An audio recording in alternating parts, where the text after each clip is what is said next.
Lloyd was murdered by the king, reincarnated as a lucky bastard prince of a noble family, with unlimited magical power and unlimited harem.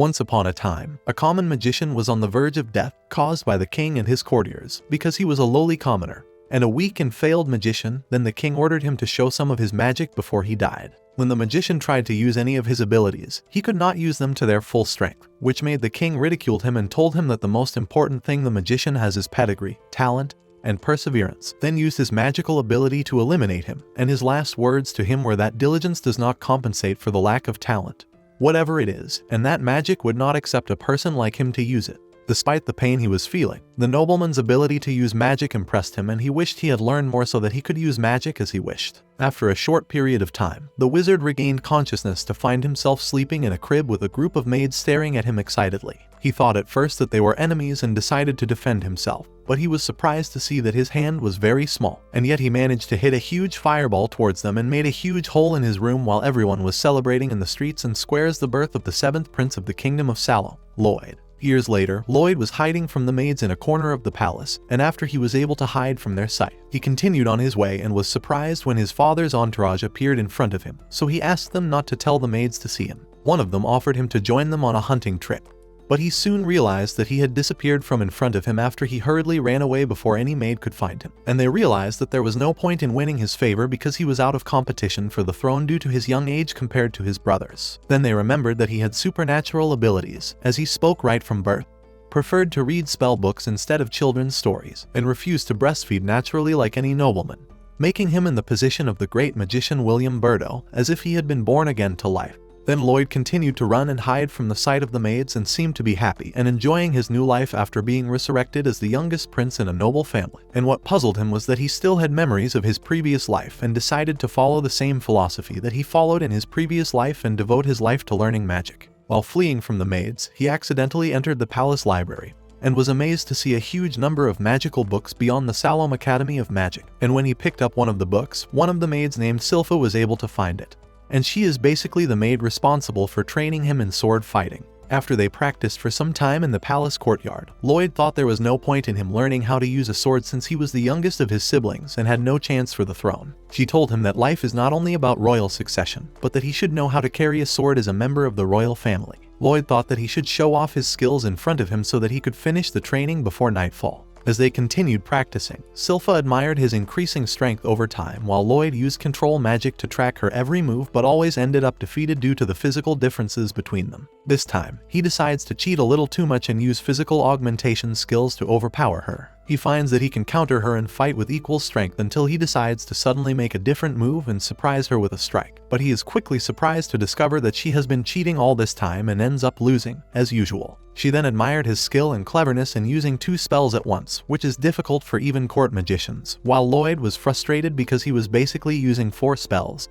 not 2. In the evening, Lloyd was trying to elude Silpha, who forced him to bathe with her and the other maids, refusing to leave him alone so he wouldn't indulge in reading too much magic, and warning him that the demon of the forbidden books would devour him if he wasn't obedient. Lloyd was surprised that there were demons and forbidden books in this world too. One of the maids told him that a long time ago, the kingdom was about to be destroyed, but after the sacrifice of many mages, they succeeded in sealing the demon inside a book, and the demon was called Grimoire. Silpha thought that this was a fairy tale with no basis in reality, and that Lloyd couldn't possibly be afraid of such a story. They ended up fighting over who would take him to sleep in her room tonight, while he managed to sneak past them and decided to go to where the forbidden book was in the basement of the palace. After everyone had gone to bed for the night, Lloyd used a stealth spell to sneak into the forbidden library without being seen by the guards, who were confident that no one could get past their security system and the impenetrable barrier created by a group of wizards with dozens of spells. When Lloyd reached the barrier, he was able to destroy it easily thanks to his strength. Then he became excited when he saw a large collection of forbidden magical books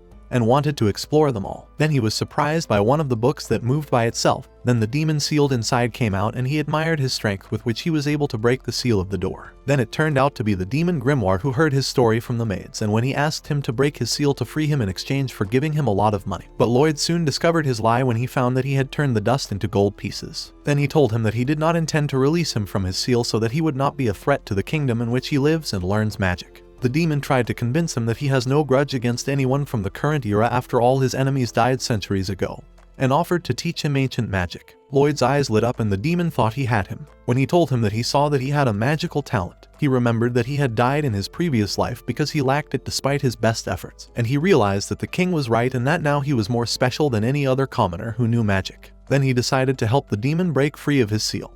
And after he was freed, he surprised Lloyd with a thunderous attack while he was waiting for him to start teaching him the ancient arts of magic, and he thought he had managed to get rid of him, but he was shocked to see that he had already formed a protective barrier around himself and asked him to show him more. Lloyd analyzes his power through his protective barrier and, excited to feel his own power, he makes a breach to get some of his spell, and although he feels pain, he enjoys it and is able to figure out how the spell is constructed. Lloyd then asked the demon to show him more of his power. The demon went crazy and decided to plunge him into the darkness of his limitless power. As he launched his full attack, Lloyd continued to analyze the spells and found that the demon had two mouths because he could cast two spells and merge them together to work as one. Although the demon did a lot of damage inside the library, it was unable to penetrate the barrier. Confused by Lloyd's praise of his superhuman abilities, instead of feeling fear, he rushed towards him to try and break through the barrier himself, and was soon surprised to find himself inside the barrier, and Lloyd trapped himself inside a multi-layered barrier. He then decides it's his turn to attack and asks the demon to show him his defensive magic. While the demon is shocked to see his fire spell,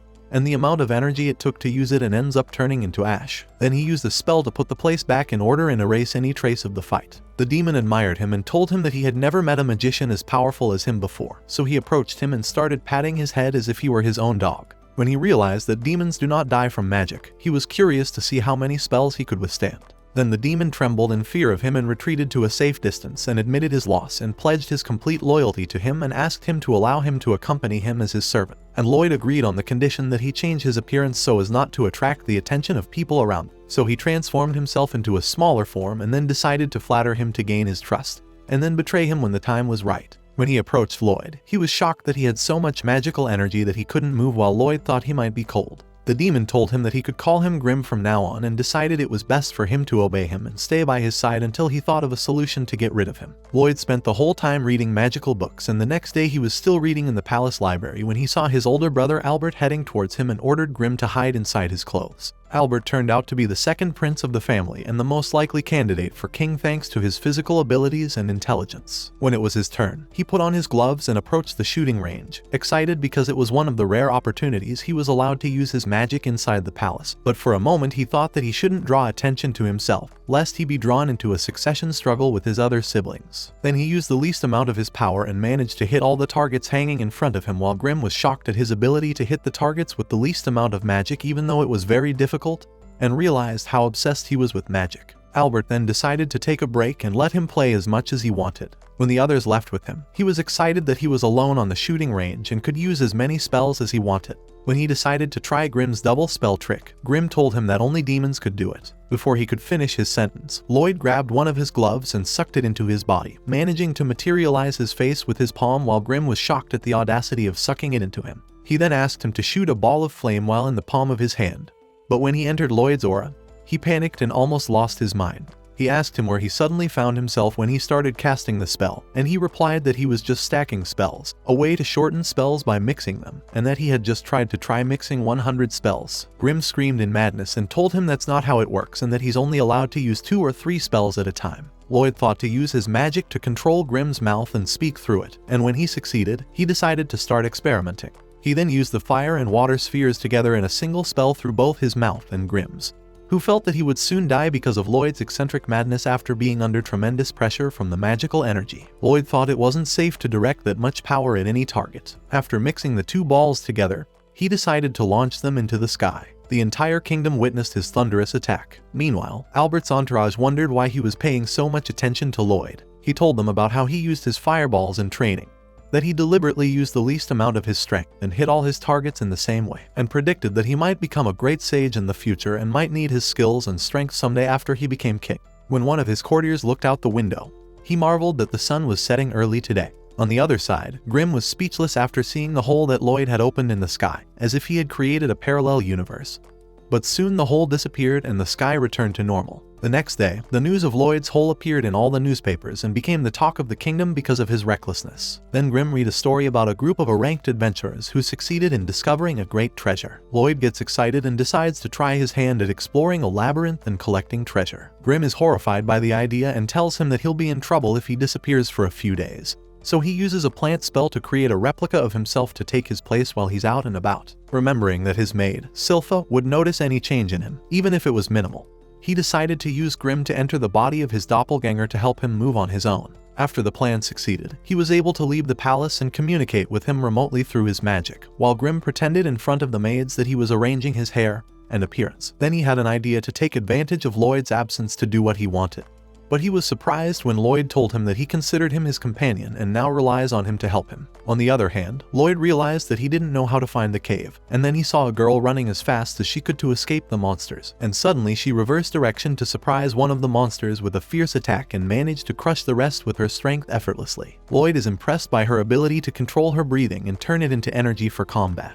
But he is soon discovered after the girl notices his presence, so he has no choice but to go to her to ask her about the maze. Grim told him that she would reveal his identity as soon as she saw his face. At that time, the girl decided to attack him after she considered him an enemy for not revealing himself. Once she climbed the hill, Lloyd was able to disguise himself as much as possible and introduced himself as Robert and told her that he was a new adventurer. She told him her name was Tao, a B-rank adventurer and martial arts practitioner. She couldn't look at him directly because he was so handsome. She remembered that she had spent 18 years training in martial arts and had left the dojo hoping to meet the right person.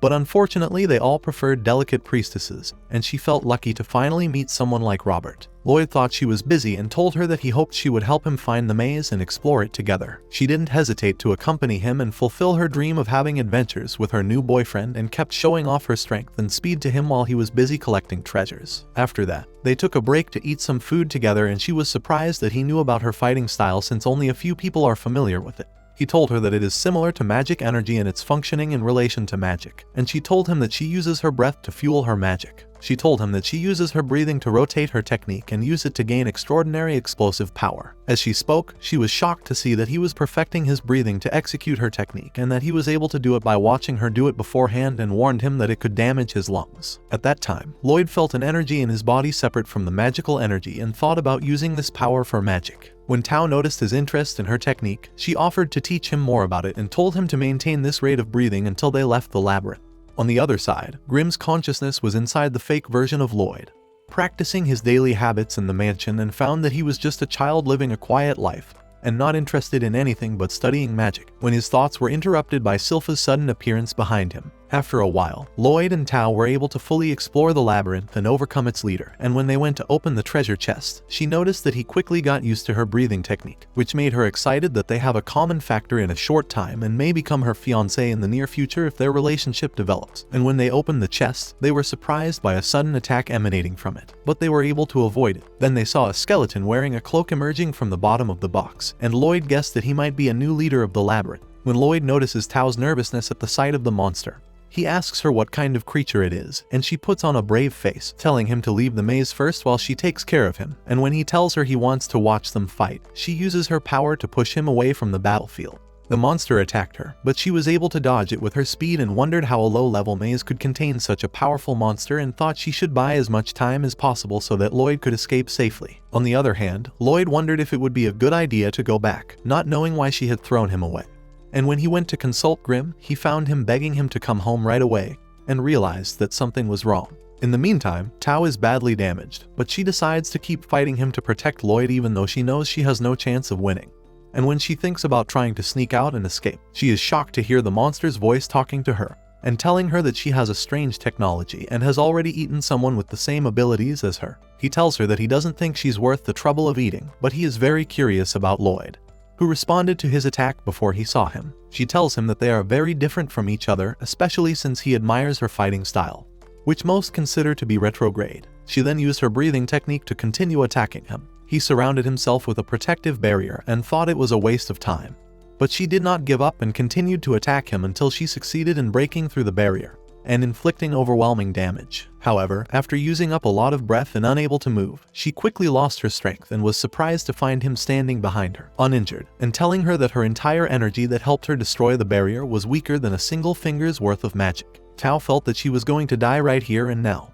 And as soon as the monster finished her off with its attack, she was surprised that it was smashed to pieces by Lloyd's protective barrier, who told her that he would take care of the monster because he was in a hurry and wouldn't leave the maze without her. When she wanted to ask him why he had come back to her, she was surprised to see a look on his face that said he was obsessed with fighting a powerful opponent, that he didn't care about death, and that he was confident he could defeat it somehow. Then he pushed himself out of the barrier with an air spell using his lungs, rendering the monster immobile from shock. And when he tried to trap it with one of his techniques, he created a special protective barrier by combining magical energy with his breathing technique. Lloyd was then able to figure out how to use technology and magic to form a formidable force under his control. He then focused all his concentration on breathing deeply and speeding up his spell. The monster thought he was going to escape, so he continued to attack him, and then Lloyd decided to destroy the barrier because it was an obstacle to his plan. The monster saw this as his chance to finish him off, but Lloyd continued to dodge it, inhaling as much air as he could and mixing it with his magic. And when he reached the required level, he reversed the monster's attack towards him, but it didn't reach him due to the weakness of the blow, so he decided to continue attacking it, while reducing the intensity of his magical attacks and making them more intense. While the monster was having a hard time protecting itself,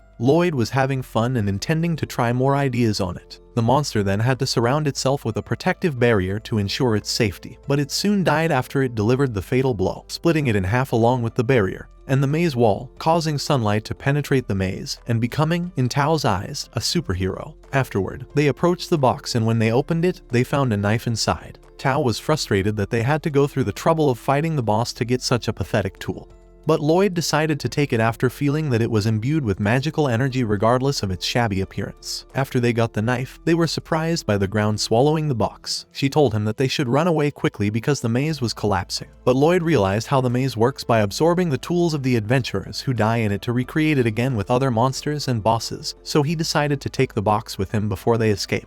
After the labyrinth collapsed, Tao wondered why he decided to fight using the breathing technique instead of his superior magical abilities. She guessed that he did it for her because of the boss's taunts, but was soon shocked by his nonchalant answer that he was just having fun while fighting. When he started to return home, she told him that she would try her best to reach his level in using the breathing technique. When he returned home, he found his clone lying motionless on the ground as if someone had beaten him, and Grim told him that his mate had shown no compassion for him during their sword training, having found him inferior, and decided to retrain him from scratch. Lloyd then emptied the contents of his bag, and Grim was furious that he had delayed his return for this useless knife.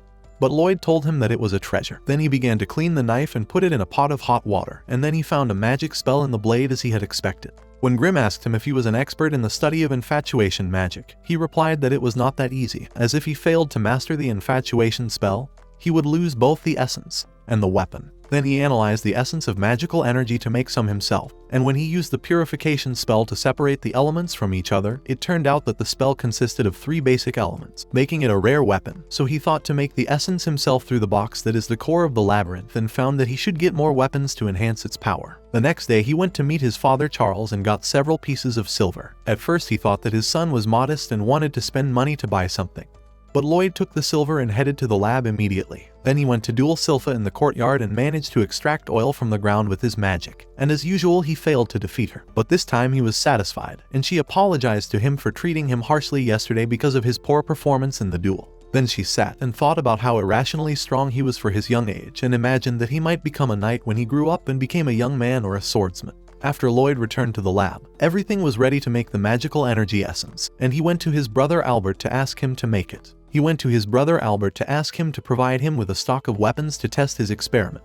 Albert praised him for his love of magic and then ordered his guards to give their weapons to him to strengthen them with power. They had to hand over their weapons with frustration on their faces, knowing that infatuation magic rarely works and that they could lose all their weapons to a child like Lloyd. After he had everything he needed to turn his idea into reality, he started to use infatuation magic on swords and engrave it on the blades, and with his first experiment he caused the blade to shatter because it did not withstand the spells he added. But he continued his experiment, and over time and after destroying many swords, he finally succeeded in adding infatuation magic and enhancing the power of a sword without shattering it. The next day, he returned to Albert and told him that out of 120 swords, the experiment succeeded on only 50.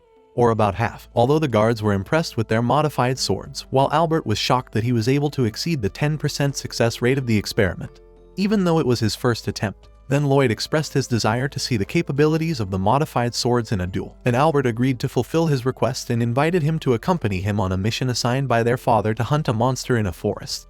And Lloyd did not believe that he would go on his first mission with his older brother. The next day, Lloyd went with his brother and Sila outside the kingdom to start their mission to hunt the monster. And on their way, he was surprised when he saw the view of the vast nature and many trees in the forest, and when they penetrated into it, Lloyd was enjoying his time because he rarely leaves the palace. Albert expressed his admiration for Sila's dedication to taking care of his younger brother, and she told him that she was his mentor and bodyguard and was grateful that he had allowed her to accompany them. Albert asked her if she had any other special feelings for Lloyd, at which point she pulled part of her sword out of its scabbard as a threatening gesture. A group of monsters soon got in their way and they ended up surrounded, and although the guards prioritized protecting Lloyd and Albert, Lloyd was not at all confused, as he already sensed their presence through his breathing technique called spectral detection, which helps him feel his surroundings at all times. And when one of the guards sniffed at him, he was able to sense his surroundings. When one of the guards engaged one of the monsters, they were surprised that he was able to cut it in half with one blow thanks to his enhanced sword, and Lloyd felt proud of the success of his first experiment. And the soldiers were amazed as if they were children, as if they were holding a weapon for the first time.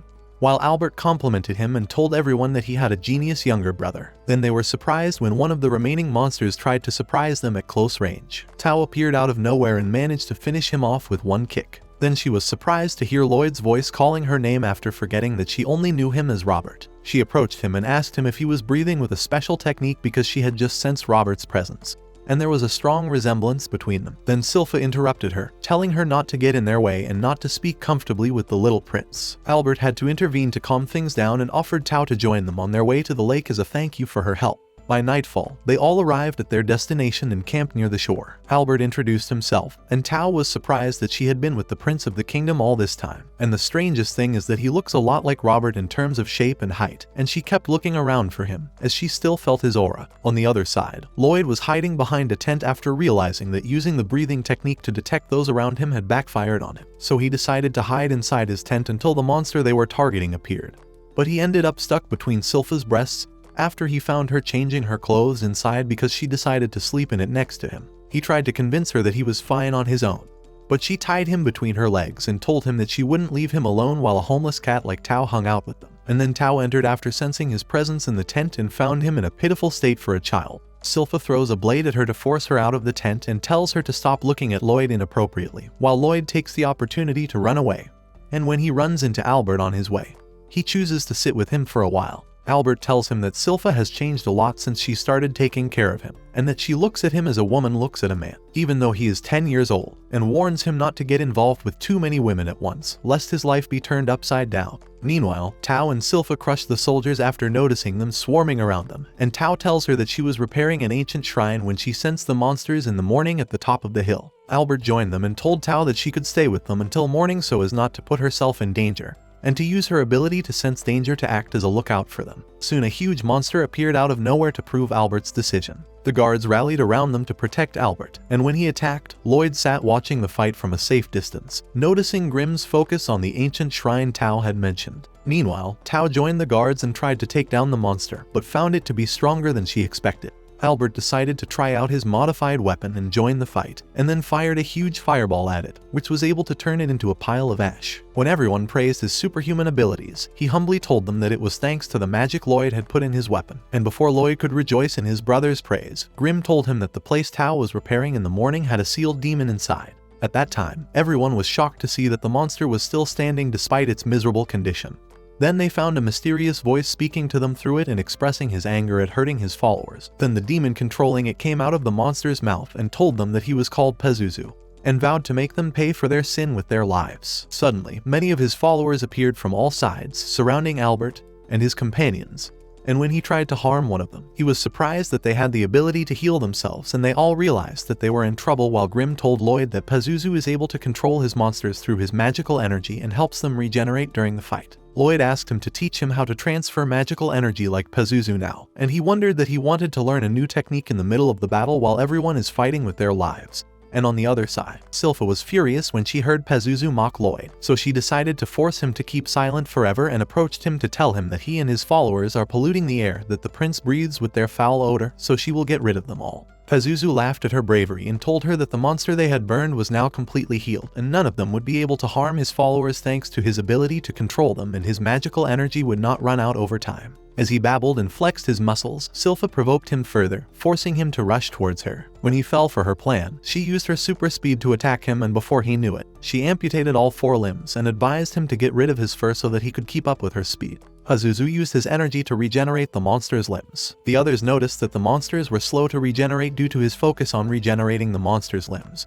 So Albert ordered them to damage it as much as possible so that they could finish off the rest of his minions. Meanwhile, Grim was still explaining Pizuzu's technique to Lloyd in detail. After he finished, he warned him that it wouldn't be an easy task to master the technique the first time. When he suggested starting with basic things first, Lloyd had finished making a flower with his magical energy, and they sat and breathed in its scent while Sila kicked Pizuzu's ass effortlessly. Pizuzu was shocked at how strong she was even though she was just a maid. Sila then borrowed a guard sword to use with her own as it was one of the swords Lloyd had strengthened. And when Pizuzu was curious about the child she was so desperate to protect, he told her what he would do to him when he got him and that he would tear his body to shreds. Pizuzu continued to provoke her, circling her at high speed until he pounced on her and thought he had her before she sliced his monster in half while staring directly into his eyes using the double blade technique. He was furious that she was able to get him with her unnatural strength for a maid, while Sila approached him and decided to teach him a harsh lesson for thinking that he could lay a finger on the prince in her presence. While Pizuzu is at Sila's mercy, the others manage to defeat the monsters and Albert decides it's time to support her and eliminate the demon before it regenerates. But before any of them can move, they begin to fall one by one, unable to move. Sila was surprised that she fell to the ground even though Pizuzu didn't touch her, thanks to his breathing technique that contains a gas that causes paralysis. Then he transformed into his full form and pushed her away, expressing his anger at hurting his followers. Sila then realized that the stench he had been giving off all along was due to this gas, and before he could finish her off, Tao stood between them to fight back, and instead of being grateful, Sila told her to fuck off and forget about it. I was furious and told her that if she was able to move, she should run away. Before Sila completely collapsed, I told her to take Lloyd and run away while she could. Suddenly, Pizuzu appeared behind her, wondering why she wasn't at his mercy like everyone else. And she didn't hesitate to deliver a roundhouse kick. She doesn't hesitate to throw a thunderous kick at him, but he uses the opportunity to tighten his grip and counterattack, realizing that she's using a breathing technique to help her survive all this time while Tao is in trouble after he disrupts her breathing. He tells her that she could have escaped while she was still able to move, but playing the hero will make her a follower. When he gets close enough, she smashes his face with her fist and tells him that there's no way she would abandon a handsome person who needs help, then launches a thunderquake pulse attack at him. After dodging him, she thought she had to keep her breathing steady to be able to withstand him, but unfortunately, she was shocked when she blocked a surprise attack from one of his followers and found that the rest had already regenerated. Pizuzu got up and wondered about the handsome person she had just talked about, seeing only a pile of garbage pathetically scattered on the ground. Then he approached her and increased the intensity of his polluted air to influence her. She told him that her intuition was correct all this time and that something was giving her courage and urging her to hold on. When Pizuzu wondered what she was saying, she told him that the handsome person was coming to kick his ass right now. As soon as she finished her sentence, the monster closed his mouth on her. Pizuzu laughed at her and thought she was pathetic. Then he decided to get revenge on Sila before he left and bring her under his complete control while Lloyd played around on the beach like a clumsy child. He approached Pizuzu and asked him if he was subjugating his fellow monsters in the same way he was subjugating Sila. He confessed that he had caused the death of their original families and replaced them in their subconscious minds to bring them under his complete control, not realizing that Lloyd had already freed them until it was too late. But what intrigued him most was his ability to move freely in his polluted air, and the fact that he was accompanied by a ridiculous demon who had ended up serving a human. When Grim was infuriated by his sarcasm, he decided to give him some advice as a fellow demon. But he had second thoughts and wanted to see him torn to shreds in front of him. Lloyd was excited that it was time to try out his new technique on, but Grim warned him that there were too many monsters and he would have to deploy an enormous amount of magical energy. He spread his energy after transforming it into flowers and flowers with a fragrant scent that controlled everyone's minds as soon as they felt it. And all the monsters remembered their memories with their original families, while Pizuzu was shocked that he could free them from his control just like that. Lloyd then approached the monster that swallowed Tao and asked him to take her out immediately. When Pizuzu tried to bring them under his control again, Grim told him that it was useless, especially since they remembered the fact that he had caused the death of their families, and the monsters rushed towards him to tear his body while Lloyd sat watching them attack in a herd. Pizuzu tried to fight them off with all his might and started beating them, telling them that he was the one who made them so strong and that they were basically garbage and not worthy of him. He then told Lloyd that his spells were ineffective against demons and that he would teach him a lesson right then and there. Lloyd remembered that he couldn't kill him with magic, and when Grim told him that hadn't happened yet, he thought he'd try to cause one death with magic to use as much of his power as he could to try it out. Pizuzu was shocked when the area around them turned dark and Grim told him that the reason why his magic energy doesn't affect Lloyd is because it's never enough and doesn't compare to 1% of what he has, while Lloyd decided to try some of his spells and take advantage of the chance that no one can see him and unleash his full power. Pizuzu felt like he was in a nightmare when he saw the huge amount of energy he had and became in an inescapable predicament, then decided that he had no choice but to try to escape after realizing that Lloyd wanted to lock him in a cage, and continued to run for a long time while Lloyd fired hundreds of spells at once and tried to lock him inside many barriers. Pizuzu felt exhausted but summoned the strength to escape and decided that he wouldn't let Lloyd lock him in a cage no matter what, but was surprised to find that he was basically already locked in a large cage from which he couldn't escape. Pizuzu desperately tried to get out of the barrier and asked Lloyd what he was going to do to him. Lloyd told him that he was going to perform his magical experiments on him. He couldn't believe that he would be under the control of a human like him and told him that he was the devil who would soon rule the world, and tried to tempt him with anything to leave him alone. But he ended up trapped by his spells inside the barrier, and Lloyd decided to activate 240 spells against him for a full half an hour. After 5 minutes, Lloyd marveled at the silence inside the cage and had to stop his overwhelming attack to see if Pizuzu was still alive. Grim told him that spells affect demons the same way lights and noises affect humans, but at the rate he was firing spells at him, he was unable to move. Then Pizuzu wondered how he ended up failing so miserably after spending a century raising monsters and trying to rule the world. After a while, everyone regained consciousness with the disappearance of the polluted air, and Lloyd felt that he was in trouble and had to think of a good excuse to tell them. Grim told Pizuzu that people don't follow leaders who are always complaining about how hard they work to get to where they are, and that Lloyd is the opposite. He's just doing what he likes, having fun, not caring about anything. And that's why people want to go with him. Then he realizes that he's only with him to gather his strength and take his revenge one day. Before fading away, Pizuzu confided in him his ambition to rule the world and achieve what he failed to achieve.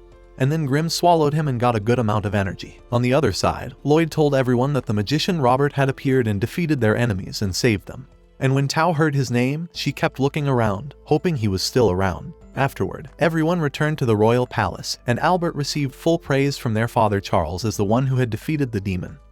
But he objected to his wrong decision from the beginning to go with only his royal guards. When he inquired about Tao and Robert, who had helped him defeat the demon, he was told that Robert had disappeared before he regained consciousness, while Tao had rushed off to find him and never returned, and Charles expressed interest in Robert's mysterious strength. Albert then praised Lloyd's efforts and told their father that he had contributed much to the hunt and suggested that he consider him as part of the royal succession because they had survived without loss of life thanks to his enhancement of the power of their weapons. Charles was surprised by his suggestion and told him that it would create a rival for the throne.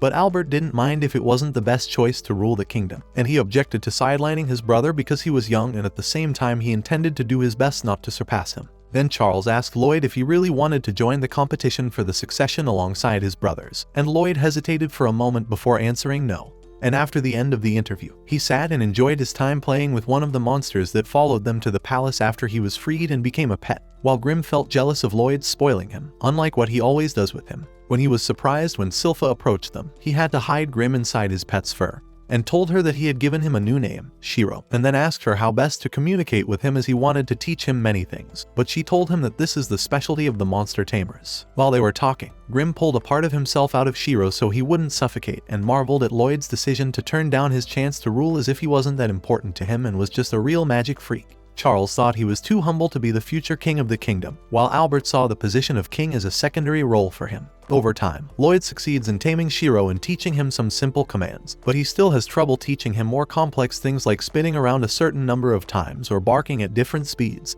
And his command spell confuses him and he can't understand it. Silpha thought they should find someone who knew how to deal with monsters to help him tame him, so she thought they should go to his sister Princess Ali's garden tower, which is known for taming many animals around the world. When they arrived at the tower, Grim wondered about Ali's, and Lloyd told him that she was the 6th princess of the kingdom, 3 years older than him, and a lover of animals of all kinds. And while he was talking about her, he was surprised by her jumping towards him like a bomb and falling on top of him to hug him warmly. When their eyes met, she kissed him in front of everyone, which made him unconscious. Then her maid Eris appeared and scolded her for attacking her younger brother. And when the situation calmed down, she found that he had come to ask her about Shiro and kept caressing him all the time. Sylpha suggested to Lloyd that they turn back because she doubted that allies could help them, but he decided to give her a chance and then asked her to show them one of her monsters, so she summoned Lyro, a horse-shaped monster that is considered to be more powerful than Shiro. Lloyd was surprised that Lyro was able to evade the detection technology of his surroundings and did not feel his presence when Alice summoned him, nor did he notice her summoning him before he appeared and analyzed what happened until he realized that his sister can issue complex commands without showing any signs. He then asked her to teach him how to tame animals so that he could communicate with Shiro. She told him that it would not be an easy task. Lloyd was excited, and when he focused his full attention on what she was saying,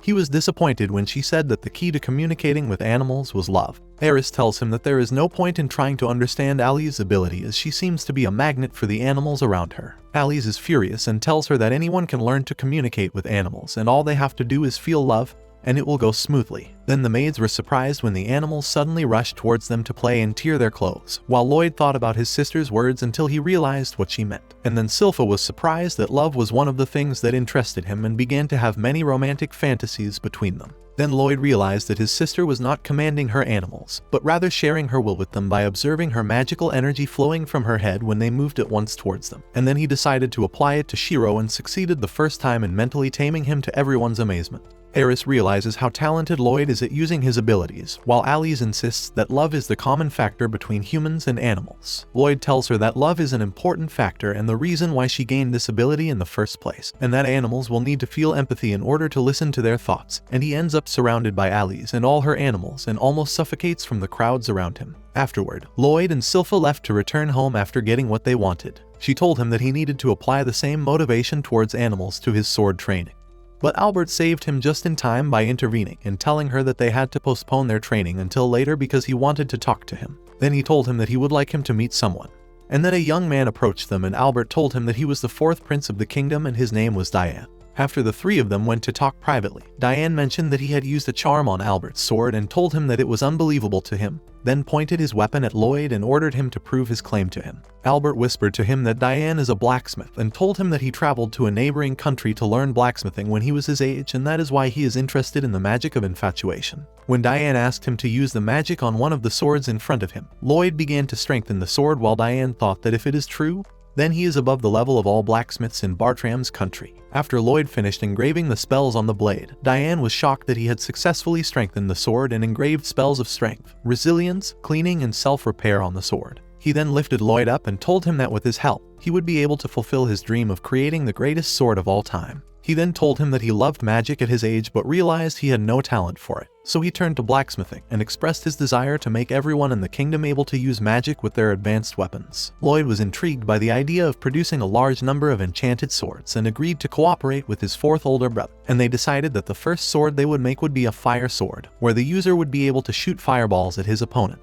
Lloyd compressed the spell into 2 parts, and as soon as he put it on the metal, they were surprised that it shattered into pieces, as it did not support its weight. So he thought of reducing the pressure to 3 parts and continued to try several times, but all failed. And when Sylpha and Shiro joined them, he apologized for wasting a large amount of energy essence and kept thinking about why the steel broke even though he reduced the pressure. Diane encourages him and tells him that they will definitely succeed in creating their first unique weapon. Grim whispers to him that there is something wrong with Diane's magical energy essence, and when he purifies it, he finds that it lacks one of the 3 elements due to its poor quality. When he asks Diane if he has this element, Diane tells him that it is very rare and is extracted from the core of monsters. He decides to sneak out and hunt monsters in the labyrinth as he did before, only to be surprised by Sylpha suggesting the same thing. She told him that she had discussed it with his father a few days ago and he had agreed to this kind of experience in order to broaden his horizons, and she told him that she would accompany him to the Adventurers Guild to register him as an official adventurer. The next day, on his first visit to the guild, Lloyd was amazed to find that it was bigger than he thought it would be. Katarina, the registration supervisor, greeted them and gave him a form to register his data, and after he finished registering, she asked him to hold the blue crystal to measure his strength. Lloyd remembered that he had used one in his previous life when he joined the Magic Academy, and was worried that he would cause a loud explosion if he touched it because of his enormous power. So he decided to focus on compressing his energy and controlling its flow towards the crystal, and succeeded in reducing it until it was completely imperceptible, so he received an E rating and everyone thought he was just a pathetic child. Katarina was surprised that his magic was rated A, making him an expert magician, and told him that he was the most promising adventurer since the Silver Sword, and the others were outraged that this dwarf was compared to such a high-profile adventurer as the Silver Sword, who had reached an A rating before suddenly disappearing. Sylpha interrupted them and asked Katarina to assign them to any maze quest she had available. She told them that it would take at least one B rank adventurer to be allowed to take it. Just as she was about to re-enroll in the guild, an adventurer approached her and asked her out on a date alone in one of the mazes, only to be surprised by the fact that half of them had fallen into a maze. Katarina told him that he had picked the wrong girl, and everyone was shocked when she said that Sylpha was the famous ranked adventurer with the silver sword. Then she adds that she'll have to be demoted to see if she decides to re-enroll, making them unable to do any maze-related missions. Then Tao appears out of nowhere wearing Lloyd's robe and tells them she's willing to help them, but Sylpha ignores her and pulls him out. When she yelled at them not to ignore her, Sylpha wondered why she was showing up everywhere when she had already disappeared to look for Robert. She replied that she couldn't find him anywhere, so she had to look for him in the mazes, but she ended up becoming strong enough to get in a rank. She then offered to help them with their first mission in the maze in exchange for helping her get closer to Albert and get a date with him. Lloyd read the available missions and then expressed his admiration that his maid was a former adventurer. Sylpha told him that she had been an adventurer as a means of training and was inexperienced at the time and had faced many opponents that she had failed to defeat, including a gang known as the Assassin's Guild. Lloyd used Shiro to take out monsters until they reached the treasure chest. Meanwhile, Diane continued his blacksmithing while waiting for Lloyd to return with the components they needed. When Albert worried about Lloyd's delayed return, Diane realized that a war might break out before their brother's return. And Albert told him that things had taken a turn for the worse. Albert told him that things had taken a dangerous turn. Diane tried to convince him to wait for Lloyd to return so that they could make enchanted weapons. He told him that he had deliberately brought them together so that they would get along as brothers and told him not to worry about any fighting and asked him to continue his research. Lloyd and the others came back with the labyrinth box on his head, and they all started experimenting with enchanted weapons again, and finally succeeded in making a fire sword. And when Diane tried it out, everyone was shocked that it was so powerful. At night, Lloyd lies on his bed after a hard day, feeling proud of his success in making several fire swords. Then he remembers noticing something strange in the garden that looks like a hole in a void, and despite Shiro's insight, he didn't notice it and kept thinking about what it was. In the meantime, a mysterious person sneaked into the palace garden and was watching Lloyd's room all the time. But without realizing it, he found Lloyd standing behind him after he was able to pinpoint his exact location. So the unknown person fled, but soon found himself trapped inside a huge barrier. Lloyd suggests that they have a little chat and accuses him of trespassing on private property. The mysterious person is forced to reveal his identity, and it turns out to be a young girl who decides to use her strength to subdue him and run away. Suddenly, Lloyd felt numbness in his body and a headache.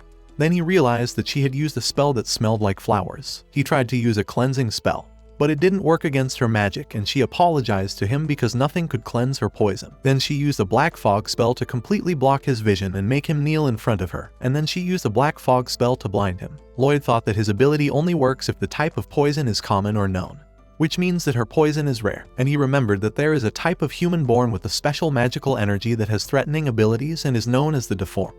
The girl told him that his guess was correct and that she was infected with the poison and her name was Red. Then she headed towards his barrier and managed to shatter it like glass with one kick. Before she left, she told him that he would not die from her poison but would suffer damage for 2 or 3 days. After she was gone, Lloyd was still amazed at her ability to hide her presence so well, while Grim rushed over to him and wondered how they would deal with the poison. So Lloyd decided to use a spell to help him heal gradually. Grim wonders if he should follow her as long as he can move. Lloyd prefers to let her lead him to her hiding place since he already knows about her from Sylpha.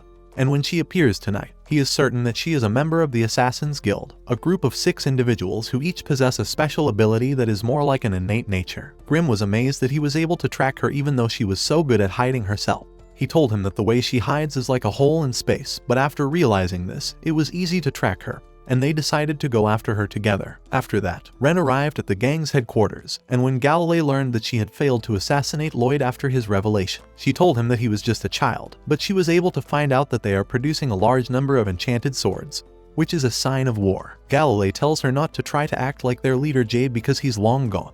She tells him she trusts he'll come back. Suddenly, Teria interrupts to tell them that an intruder is watching them, and Lloyd is shocked that she was able to find him so easily. Ren is shocked that he was able to follow her here even though he was poisoned, while Galilei realizes that the boy she was supposed to assassinate is the 7th prince of the kingdom and decides not to let him leave after learning about them. Lloyd decides to drop his protective barrier to take the opportunity to test the gang's strength, and is excited to attack them. The first member rushes towards him and is able to block him easily but drops his robe to surprise him with a quick strike and is amazed that a prince like him can master martial arts, while Lloyd finds that Tao's technique has paid off. When the green-haired man attacked him again, he discovered that the secret of his strength lay in the flexibility of his body, and was able to punch him using the flexibility of his spaghetti-like arm, then told him that he was born with a more flexible body than anyone else, known as the Babylon of Twists. Lloyd is surprised that his body is more flexible than can be done with magic, and without realizing it, the hooded figure appears out of nowhere behind him and uses his power on him, making him feel a sudden heaviness in his body. Galilei tells him that he is Crow's bird of prey,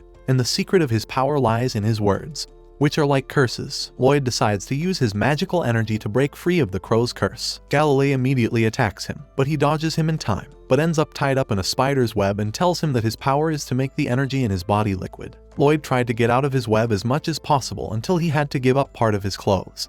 And then he realized that each of them had a unique ability to control magical energy and turn it into different things. Before he could use a spell, Teria appeared in front of him and wondered if he had lost his sense of fear and shame in deciding to be half naked in front of them. She then plunged her sword into his leg, and Lloyd was shocked to see his leg receive the same damage as hers without her touching him. Then she told him that her ability was that she could share any damage she received with the person in front of her, and instead of feeling pain, Lloyd was amazed at her extraordinary abilities, and then returned to stand in line with the others after they had finished introducing themselves to him. Lloyd healed his wound, and then, to their shock, he healed Teria's wound as well. Even more frightening, he had the idea to increase his strength to try to inflict the most damage on her to see if the damage would reflect on him as she had told him, and he used his forearm bands as swords. Galilei felt fear when he remembered Silpha, who had traumatized him in the past after seeing him in this form, and as he rushed towards them with his super speed, they began to wonder what kind of eccentric prince could fight with a sword and martial arts style. Lloyd decided that his first victim would be Babylon,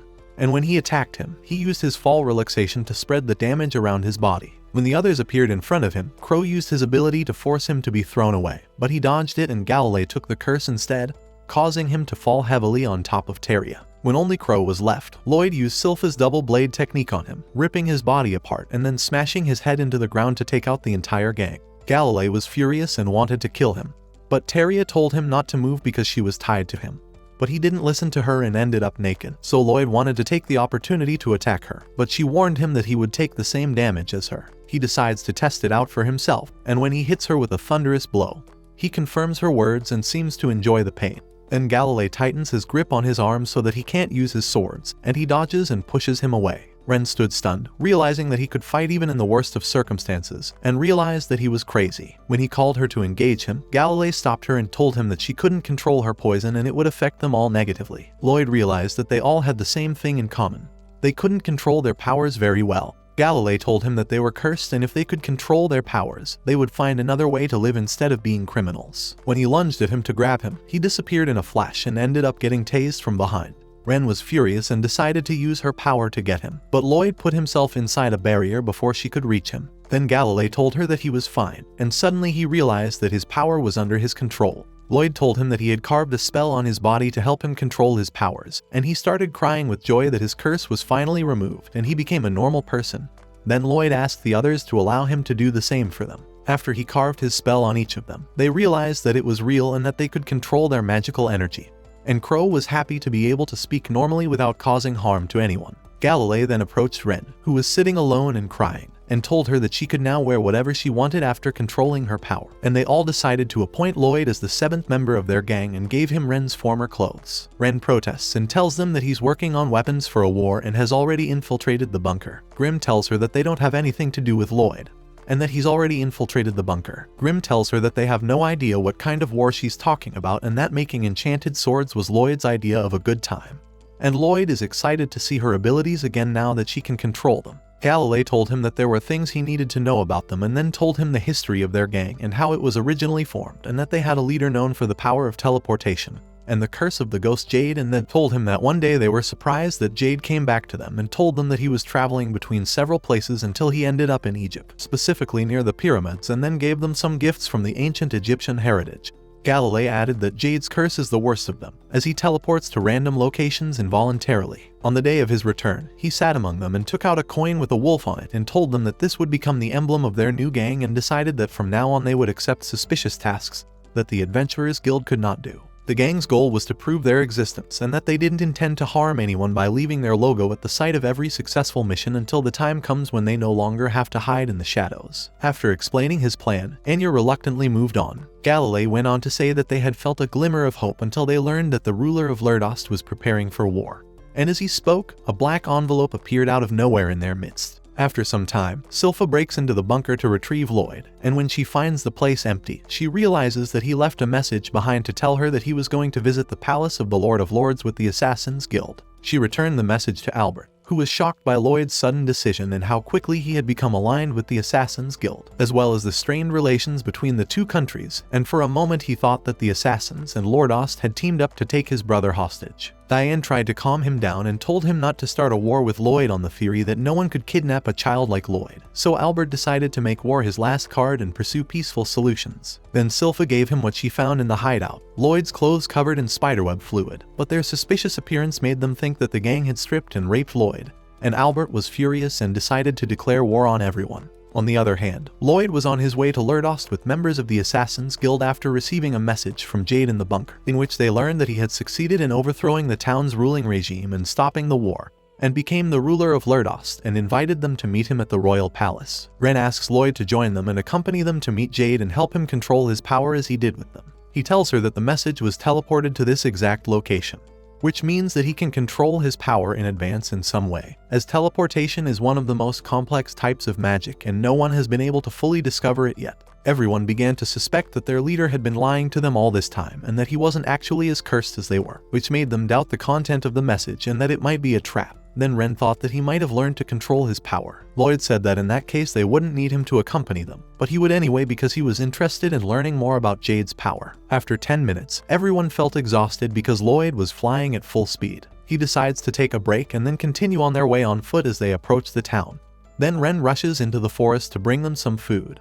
And as soon as she leaves, Babylon tells him that she wants to show off in front of him as she was living in the forest alone after she accidentally killed her parents with her poison. Then Jade found her and brought her to the gang, and on her first day she almost killed him, although he insisted that she stay with them. Years later, they all succeeded in creating a special cape for her that limits the spread of poison outside her body, and since then Jade has become like a big brother to her, and they live together as a family, and Lloyd is even more eager to meet the leader of the gang. After Ren returns, she prepares food for them and they all have their heads bowed, knowing she's cooking something so awful that Babylon asks Crow to use his power to make it taste good, and before he can say anything, Ren blocks him with a poisonous punch and tells them it already tastes good. Teria wondered if she already knew that Lloyd was a prince, so she should prepare food for him, but they were shocked to find that he and Grim were devouring the food with gusto while Lloyd thought it was delicious compared to what he had eaten in his previous life as a penniless bastard. Ren watched proudly as they practiced their culinary skills and then remembered Jade rushing in one day and telling them that the Adventurers Guild would reconsider the bounty on their heads, and as soon as they heard that, they started celebrating together as if they had been pardoned. Jade decided to confess something to them and told them that all this time he was pretending to be a homeless person, but he was actually the third son of the ruler of Lordost, and he approached them all in order to exploit them, as Lordost is ruled by his family, which is considered a demonic group and they are always planning a war. So he decided to look for allies and seek power to prevent war until he found them and succeeded in founding this gang. Surprisingly, their reactions were cold. They didn't feel like they were being tricked and told him that they had a hunch because of the way he acted, while the only one who was shocked to hear the truth was Ren. Galilei then told him that they had all taken different paths in the past that they'd rather not talk about. Teria then said that he had given them hope despite his motives, and when they started scoffing at the idea that they might have to kill his brothers in the end, he told them that he wanted to settle the matter himself so that their right to live a normal life wouldn't be wasted. He then added that he has nothing to lose since his body is cursed and his family is cursed, and the only good thing in his life is that he was able to spend time with. So he wants to take care of his family himself without caring what happens to him in the future when the Adventurers Guild finds out about his crime, and that he wants to forget everything about Lordost and live with them forever. He then asks them to promise to keep the gang going even if he never comes back and not to give up hope of living freely. He vowed that if he could return to them again,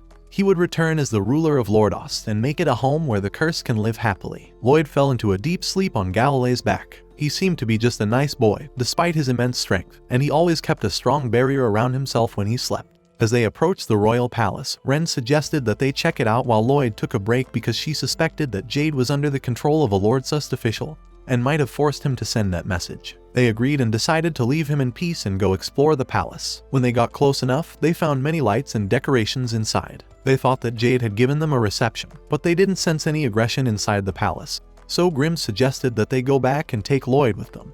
just in case. Then they were surprised to see a strange Lego-like figure standing behind them who recognized them as the Assassin's Guild immediately, and they ended up sitting at a large table receiving a standing ovation from everyone after being pulled inside by the figure. They were all feeling awkward and uncomfortable, not knowing table manners and not used to being in a crowded place. When Grim wanted to go back to get Lloyd, Ren asked him to stay with her a little longer as she was nervous about meeting Jade at any time. Within minutes, Jade appeared in front of them, and they couldn't believe that they had finally met him and were surprised by his ability to control his ability. He told them that it took some practice, but he succeeded in the end, and they all started crying happily. Then Ren approached him after Grim encouraged her, and as soon as she stood in front of him, she felt nervous and told him that there was a lot she wanted to say, but she could not express herself now, and Grim took the opportunity to return to Lloyd.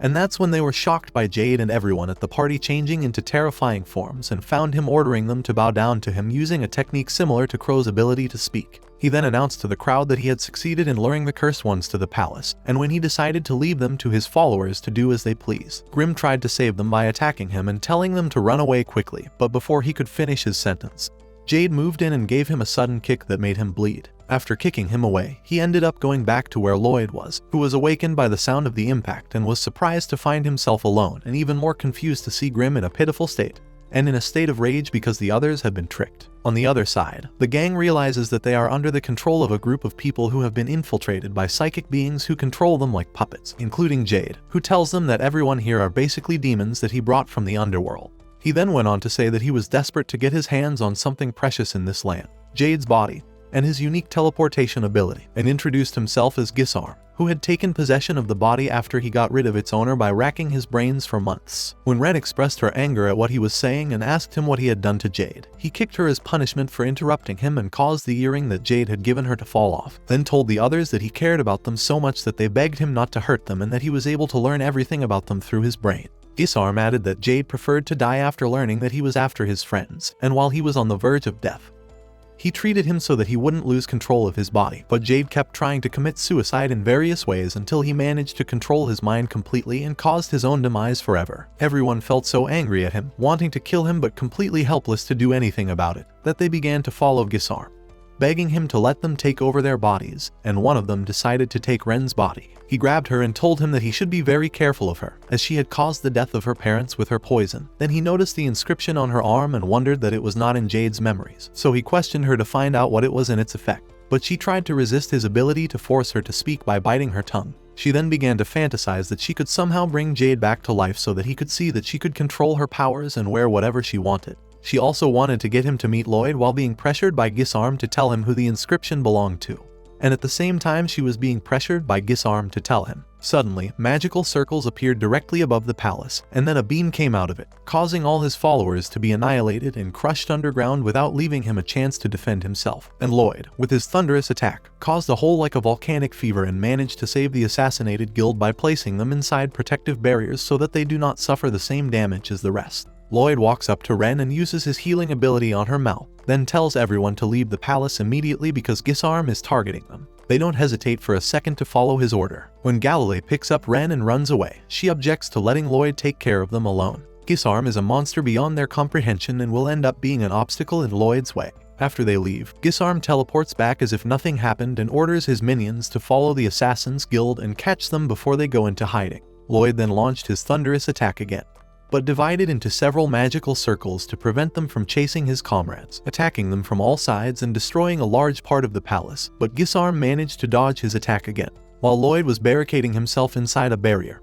He was surprised when the cursed word penetrated his barrier without breaking it, and he was faced with the choice of letting it touch him to see what happens next, or avoiding it. He made a split-second decision and dodged the attack. When he found one of the demons above him coming after him, he used a spell to analyze his body and found that the demon controlled the heart of the human in possession of his body, and if he hurt him, the demon would kill him by cardiac arrest. Grim advised him that they should flee immediately because Gizarm was unlike any opponent he had ever encountered before, as his spells did not require the creation of spells, but rather his magical energy created the effects directly. Lloyd realized that his barrier would make no difference against Gizarm's abilities, which are very similar to Crow and Pizuzu but more effective, so Grim told him that demons are classified into 10 categories, and Gizarm's followers seem to be in the lowest category, so he can attack them with magic, as it worked against Pizuzu of the 8th category and himself, who is in the 3rd category. Lloyd guessed that Gizarm is a first-class demon, But Grim told him that the situation is much worse, as he is above all 10 classes and is the king of demons, as 100 first-class demons wouldn't stand a chance against him. Lloyd thought that despite all this, he seems to be more than just an irredeemable villain.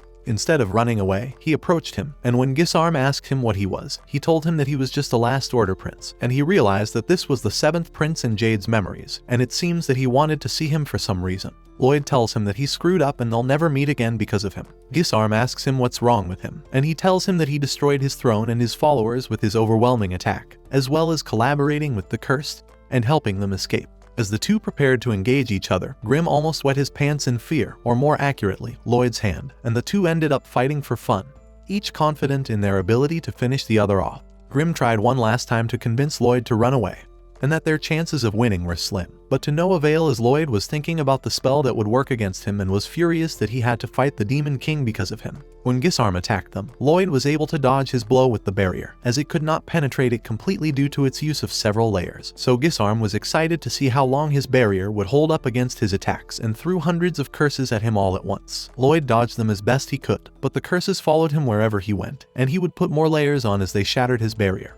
And suddenly Gizarm was standing right on top of his barrier, breaking it with a single kick. Lloyd was shocked to learn that Gizarm was using the highest level of magic to unite all of his curses into one strike.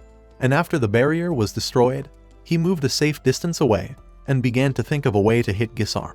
While Gizarm was thinking that he couldn't put enough pressure on him with teleportation, when Lloyd mentioned that this ability wasn't his to begin with, he told him that Jade didn't know how to fully utilize its power while he did, making it his, as demons are born with an innate ability to control magical energy and liken the damned to birds that have wings but don't know how to use them properly. Then he marveled at the idea that they still resisted death even though they were just creatures hated and feared by their kind. They should be more open and accepting of their death. Then he decided to show him the perfection that a demon reaches when it is combined in a cursed body. He asked Lloyd if he intended to defend, evade, or flee. Before Lloyd could move, the first arrow pierced his body without him realizing it. Gizarm told him he had no choice but to die, and continued to plunge the arrows into his body until he stopped moving. Meanwhile, the Assassin's Guild was confronted by Gizarm's followers. Galilei used his spider web to prevent them from approaching them, and then Crow used his ability to force them to submit and not try to evade. Babylon took advantage of the opportunity and opened the portal so that they could make a quick escape.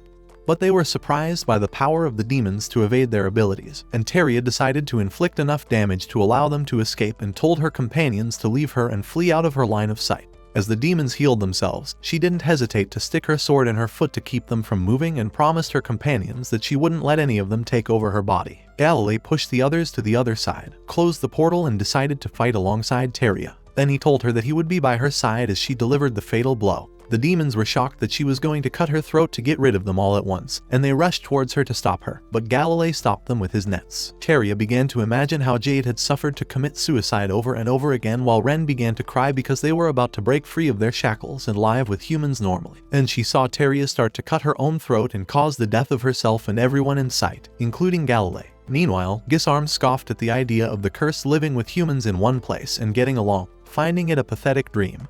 Then he looked at Lloyd's corpse and felt frustrated because he thought he would be entertained for a longer time. But he was surprised to see his body turning into a solid state and being smashed into crumbs. Then he appeared out of nowhere by Grim and tried to settle the matter with one blow from his sword.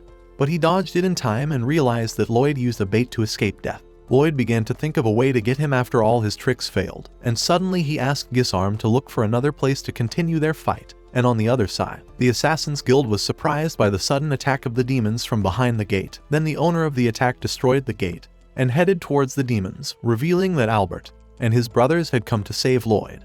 Upon their arrival, Albert and the others realized that things have gone unexpectedly after the demons took control of Lordost. When Ren is relieved that help has arrived, Albert gives her a sharp look and tells them that their priority is to deal with them. When Silpha drew her sword against them, they were horrified, then told them that their plan had been exposed.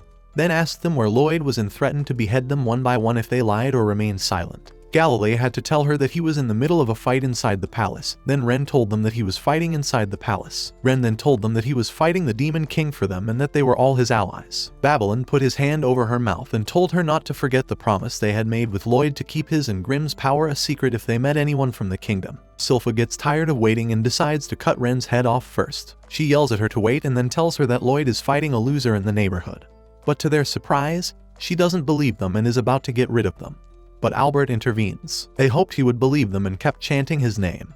But they were soon shocked when he told Sila to start getting rid of the adults first, and when they saw Lloyd's boxers in his hand, he asked why he was fighting his brother for people who left such a thing as a threat. Galilei made things worse by telling him that Lloyd's clothes were stained with his fluids and that they left them hanging to dry and almost ate him alive. But Ren stood up and told them that she was grateful to them for saving her family, and that they were just as worried about Lloyd as they were and would take any punishment on behalf of the rest of them. When she told them what happened to their leader because of the demons and that's why Lloyd fought for them, one of the demons lunged at them. Alice fought it off and fed it to her horse, then told the others that they should believe Ren because her horse would have eaten her if it felt any ill will towards her. Albert decided to follow her instincts and distract them to take care of the demons, then ordered Sila to go look for Lloyd. Ren was confused and caught her before she left, and tried to convince her that he was fighting a weak person and didn't need help. Then, to everyone's surprise, arrows hit an area near them, appearing out of nowhere and causing the bridge to collapse. And when they saw the demons swimming towards the bank, they realized that they intended to surround them. So Albert ordered everyone to return to the riverbank. On the other side, it turns out that Gizarm had deliberately intercepted them, in agreement with Lloyd, so as not to be discovered and spoil their fight. When they resumed their fight, Lloyd continued to dodge his arrows. Lloyd saw that he could let the others handle things downstairs while he focused on Gizarm, while Albert and Diane realized that their magic was useless against their regeneration ability,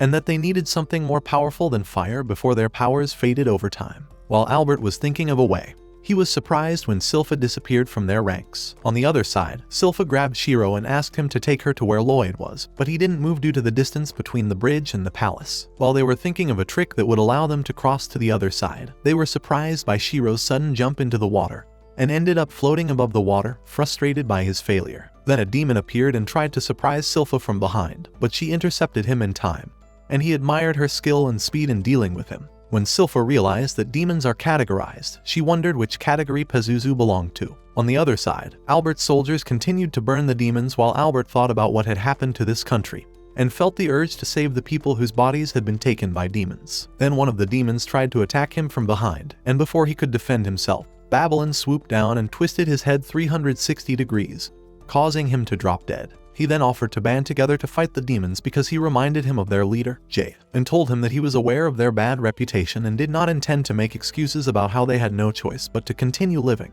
But they are not the type of people who take life lightly. Albert thanked him for the advice and turned to the rest of the demons to euthanize them and end their suffering, using his most powerful spells to set the entire area on fire. When he was exhausted, Diane helped him up and told him that he had gone too far in that attack. He told him that they were now fighting to avenge the loss of their neighbors and ordered his soldiers to show no mercy to the demons. On the other side, Sila and the swordsmen of the underworld began to clash, and even with their most powerful techniques, they were fairly evenly matched, and neither could touch the other, as the Assassin's Guild was amazed that a mere maid could possess such power. In the end, they each managed to inflict a head wound on the other, and the swordsman, disgusted at the idea of an evenly matched fight against a human, decided to abandon the idea of taking the body of one of the gang members and take hers instead. Sila was surprised that he was going to use a sword with his other hand, while everyone was shocked that he was using Lordost's fighting style. He told them that the owner of this body used to train so hard that his left hand was covered in bruises and thought that he must have lived a long life. He then vowed to take Sila's body so that he could have enough fun developing his sword skills to the highest level possible. But he was soon shocked when he saw her leap towards him, intending to use his Devil's Blade technique. The swordsman managed to block her with great difficulty, not realizing what was happening. She told him that she had learned his technique from watching and told him that the difference between them was that she could steal any technique without having to possess the user's body. The swordsman was furious at her words, and when she summoned Shiro, he told her that fighting alongside him would be useless against him. But she was already hiding her sword inside his fur, and remembered when Lloyd gave her this sword after he made it with Diane, and told her that he made sure the sword was as strong and flexible as possible, and that he was confident that the sword would withstand her strength and she would be able to take down a demon with it. When Lloyd told them everything he knew about demons and their possession of human bodies, he said that they could cause the demon to die inside the human body. But the problem was that the body would be many times stronger than normal, so it would take a single attack to do overwhelming damage to it. Then Sila approached him and asked why he chose strength and flexibility for the sword. He replied that he felt that she was deliberately being cautious while swinging the sword, as if she was afraid that it would shatter due to her excessive strength. She felt very happy that he cared about her so much and promised to keep this sword. The devil laughed at the name of her sword and told her that the matter had already been decided after they seized Lordost and turned it into a country for their amusement, and told her that their plan was specifically designed to lure Jade out. And the plan worked after they announced their intention to go to war after seizing the bodies of the country's royal family. The Assassin's Guild was outraged that the demons had deliberately provoked Jade through his weakness to force him to show himself to them. Ren rushed towards him, intending to kick his ass to avenge the leader, but Silpha knocked her down with a punch and told her not to get in her way, then prepared to take down the swordsman and promised them that the nightmare of war would not come true. The swordsman was excited to use his secret technique of the demon blade, and when he rushed towards her with full force, he was torn to pieces in one move by Silpha using the tiger bite technique. Silpha approached the swordsman's corpse and wished she could duel a swordsman as skilled as him using the Lordost technique. When she saw Ren crying, she thought she knew him, but Ren told her that she was just crying at the thought that he might have been happy in his life before he died. Silpha realizes that they still have good feelings inside of them, and the title of assassins doesn't seem to fit. While Galilei and Crow realize that it's the silver sword they encountered earlier, and suddenly the rest of the bridge begins to collapse and they are stuck in the middle. Lloyd appeared in front of them after dodging Gizarm's back-to-back attacks. Still trying to figure out how to dodge his arrows and launch an attack against him, he began analyzing his attacks over the course of their fight to find a loophole that would allow him to get him, and found that the problem was that he always had to move at a high rate of speed. Realizing that Gizarm might be planning to wait for his magical energy to run out so that he could finish him off in one fell swoop. He thought he could finish him off with a spell that took less than 2 seconds to activate and summoned a giant fiery entity to throw a punch at Gizarm, who was stunned at the sight of it and preferred not to have his clothes burned. When he decided to dodge, Lloyd had already anticipated it and was preparing a backup plan. When he found him gone, he used spectral detection to find him. When he located him, he found it difficult to see him due to the thick smoke, and Grim warned him of a surprise attack. When he noticed that Gizarm hadn't attacked him with Shadow Wolf when he was standing in the thick smoke, he realized that he was using the line of sight to set a target for his teleportation. He paused for a moment and decided to land. He wandered around for a while to make sure Gizarm had lost track of him so he couldn't attack him, so he thought he'd get close enough to hit him with the sword. As Gizarm wandered through the smoke looking for him, he was surprised by the appearance of a large number of clones of Lloyd heading towards him at once. He realized that he had made food out of his body to distract him, and because of his lack of recognition, he had to wait until they stabbed him with swords, and then he was able to identify the real Lloyd when he found that he was the only one of them not using an earthen sword. After pushing him away, he told him that magical and physical attacks were useless against him and that he didn't have to carry out the plan using his real body because he would regenerate anyway. After some time, he noticed that his clone was still clinging to him and staring at him in silence. He was shocked by the fact that he had risked giving one of his dolls his real sword to attack him and kept looking for the real one among them until he thought he was hiding above him because it was the most visible place. But his body soon ignited after the real Lloyd appeared behind him and succeeded in damaging him. He felt proud that his plan had finally worked, but thought that the possibility of things going badly for him was high because his blood could only move in limited ways and he would soon be discovered. While Gizarm was thinking of a way to get him, he decided to take the easy way out and attack them all at once. He managed to locate him by using his barrier, so he rushed towards him and broke through his barrier with his hand. And once he grabbed his head and smashed it, he was shocked that he wasn't the real one, making it difficult to locate him with his abilities. But he didn't give up on the idea of attacking them all at once, and as he guessed how he could be recognized in the crowd, he found it very exciting and enjoyed taking out as many dolls as he could in order to find him. Meanwhile, Lloyd was basically using his cloaking technique to dodge the arrows and move freely among the puppets when he decided to take a risk and surprise him with a knockout blow from behind with his sword, in which he had put all the spells he had collected. At that time, Grim was trembling in fear of his excessive boldness and that he intended to try and use the technique that Jade had spent his life discovering and failed, and tried to convince him to run away while they had the chance. But he knew in his heart that he would not miss the opportunity to learn about an undiscovered magic. After Lloyd used the spells collected inside the sword, he entered a world full of spells and talismans and kept looking for Jade but couldn't find him and ended up surrounded by circles of magic spells. Lloyd then decided to expose himself right in front of Gizarm, and when he noticed the wound on his face, he realized that he wasn't using a barrier to protect himself and thought that he had succumbed to the idea that he couldn't beat him. He then asked him why he was fighting for the pathetic Assassin's Guild and told him that he wasn't like them and was somehow broken, just like him. Lloyd replied that lions don't ask why they have claws and fangs because it never bothered them, and the same goes for him. He was born strong and that's all he has, unlike humans who live in suffering because of what they lack. That's why their best option is magic. Gizarm told him that he doesn't care about all this. Then he lunged at him and decided to finish him, and that's when Lloyd hit him with a thunderous punch that caused him deadly pain, and then told him that this time he attacked him using the breathing technique while Gizarm was furious because he was able to determine where he would move to. Then Lloyd sat down on a rock and asked him to show him more of his strength, and Gizarm thought that he had been fooled by a stroke of luck. And then Lloyd asked him if he still remembered what Jade had told him before his death, and he pretended not to care. But he was shocked when Lloyd told him that he would lose as Jade had told him. As Jade's voice begins to creep into his head, He rushes full force towards Lloyd, who begins to deliver painful kicks from all sides, while Gizarm believes that he can recover once he regains his balance and dodges his blows, but the trouble lies in knowing where he intends to move to escape him. Lloyd then launches a thunderous hellstorm attack to push him into the lava he left behind. Gizarm realizes he's in trouble and can't locate his current position, so he tries to avoid falling into it by moving around until he manages to get past Lloyd and back to the surface. Lloyd provokes him and threatens to take his life if he is no longer amused and runs out of ideas. Gizarm's anger reaches its peak and tells him that he will now wipe out the world with his next attack. Lloyd and Grim are surprised when he uses his full magical power to create a giant black sphere known as the Mortal Darkness Sphere. Gizarm aimed the ball directly at Lloyd, but was quickly shocked to find that it disappeared before it reached him. Lloyd then told him that he was able to erase it with a similar technique, the Void Spell, which sends any ability used by his opponent into another dimension and turns it into dust. In the past, while exploring all the details of magical spells,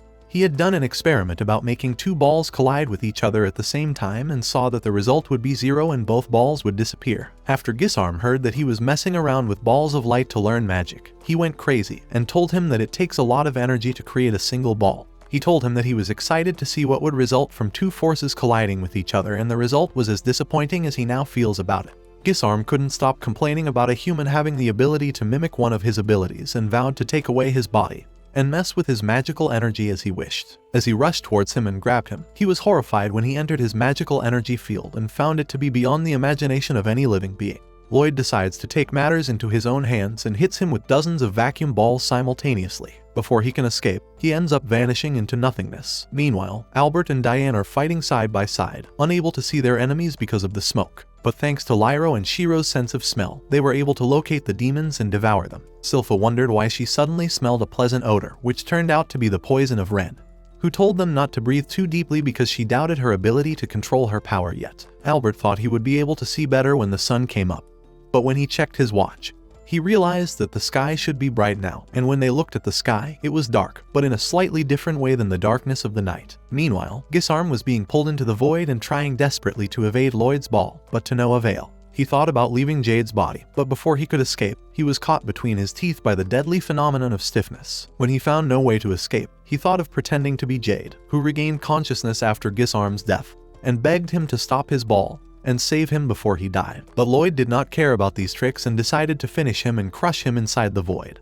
And when it was over, the morning sun rose and surprised the ghost of Jade standing behind him smiling before he disappeared. When Ren saw the sunlight, she remembered Jade telling them about the legend of the seventh prince, and that on the day of his birth, there was a great incident inside the royal palace, and it turned out that it was because he used a magic spell when he was born. And then everyone couldn't understand it and considered it a rumor, while Jade hoped that the prince who has a great talent for magic could be able to rid them of their curses and bring them out of their hiding place one day. Lloyd then erected a headstone in a place far from the rest of the graves for Jade and placed his emblem on the monument instead of his body, which was consumed by the void, as a keepsake. When Grim admired his ability to use the Void spell despite its slow pace, he replied that he had already deciphered the Shadow Wolf technique. He then told him that he had crafted a spell that allowed him to know when Gizarm was using it and then linked it to his reflexive movements to release a vacuum, so it was easy to trap Gizarm and dodge his attacks. He then admitted how powerful he was and that he had risked his life when he decided to decode his spell during the fight.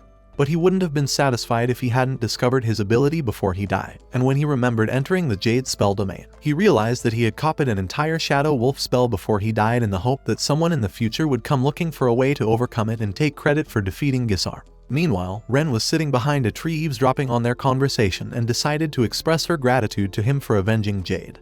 But she noticed Albert heading towards them, and as he approached, Grim hid behind the monument. When he asks about the grave, Lloyd is confused at first, but Albert tells him that he knows what happened between him and the gang and that they enlisted his help because he is an expert in magic and can connect them to Jade, but they ended up under siege by a horde of demons. As he recounts what the gang told him, Grim realizes they made up a story to ensure their safety. Impressed by his ability to defeat a demon on his own, he told him that he was proud of him, but unfortunately he would have to detain the Assassin's Guild for committing a series of crimes for a living, as well as kidnapping a member of the royal family and dragging him into a war. He then added that they would accept any punishment and would be willing to compensate for all this by serving him for life. He then pointed his sword at him and warned him that he would take full responsibility if he agreed to adopt them and they did anything wrong because they would still be a group of outlaws. Lloyd decided to take full responsibility for them in exchange for a pardon. Albert knelt down in front of him and told him not to think that people didn't care about him because he was the youngest among them, and not to let that isolate him and to come for help whenever he needed it. As he hugged him and patted his head, they were interrupted by Tao rushing towards them, worried after hearing that Lloyd was in trouble. But when her concern was met with silence, and after observing their dull reactions, she realized that the issue had already been resolved and her presence was meaningless.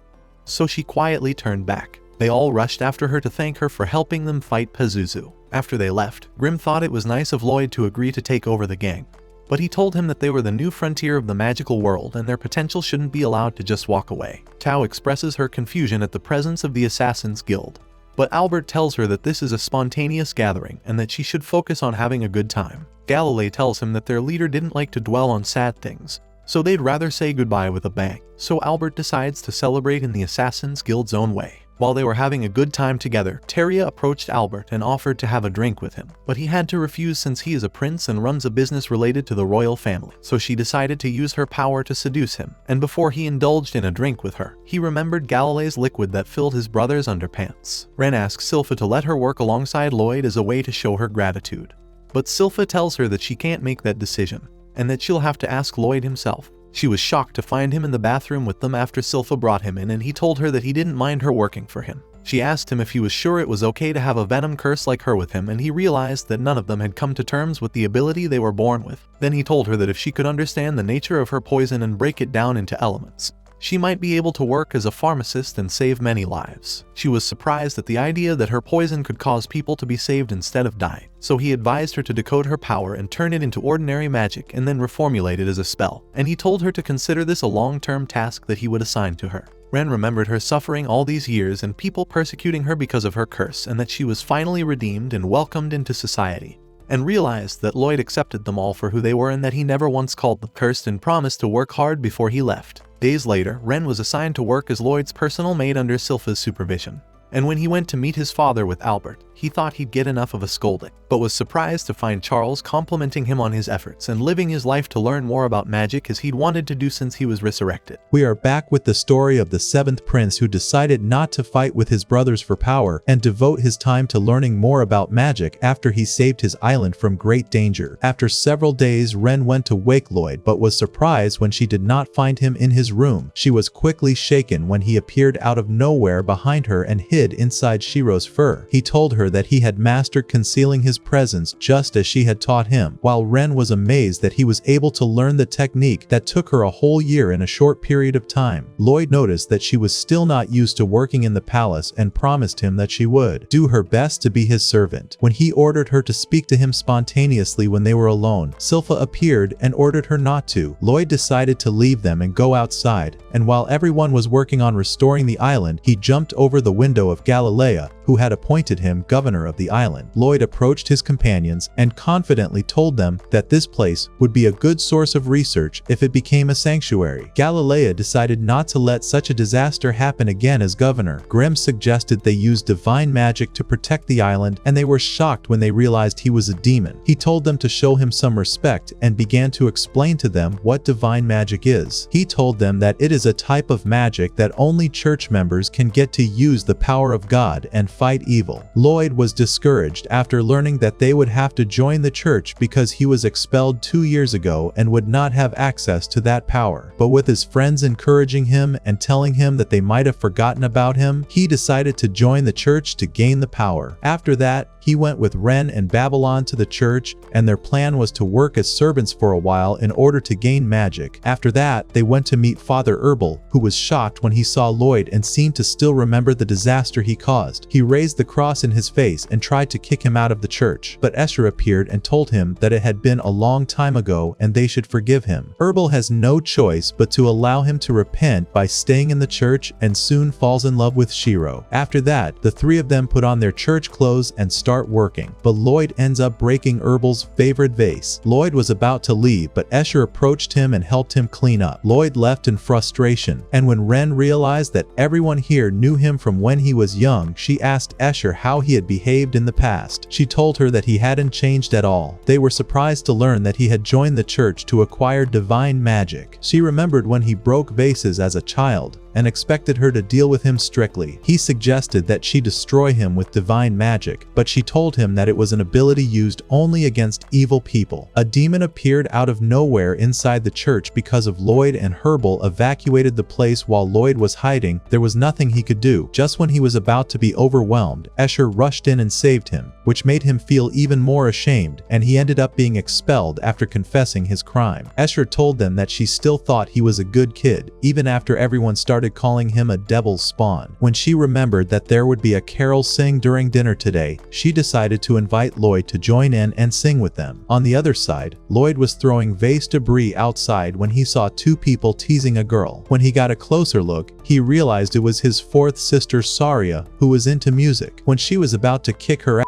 Escher rushed in to save her. The brawler had them both in a tight grip, and Ren used her ability to put them all to sleep. Lloyd felt proud to see her use the spell he taught her earlier, but soon, the brawlers regained their consciousness again, and the brawlers were soon back to their senses. As they rushed towards them, Lloyd finally decided to intervene, and they ended up on the edge of a mountain after he transported them with his magic. Afterward, he credited Babylon and told Herbal that he was the one who drove the brawlers away. Saria approached him, and they marveled that she almost forgot her brother's name. Escher told him that she only remembers people who are connected to music. When she offered Lloyd to join them for the dinner chant, Saria intervened and refused to include him because he hadn't practiced enough and might ruin it. Lloyd felt pressured by her, while Grim told him that he might be able to use divine magic with a ritual instead of mana. He and Babylon sensed a strange aura inside the church, but it soon disappeared. Afterwards, everyone sat down for dinner and watched Saria and Escher perform together. They soon felt joy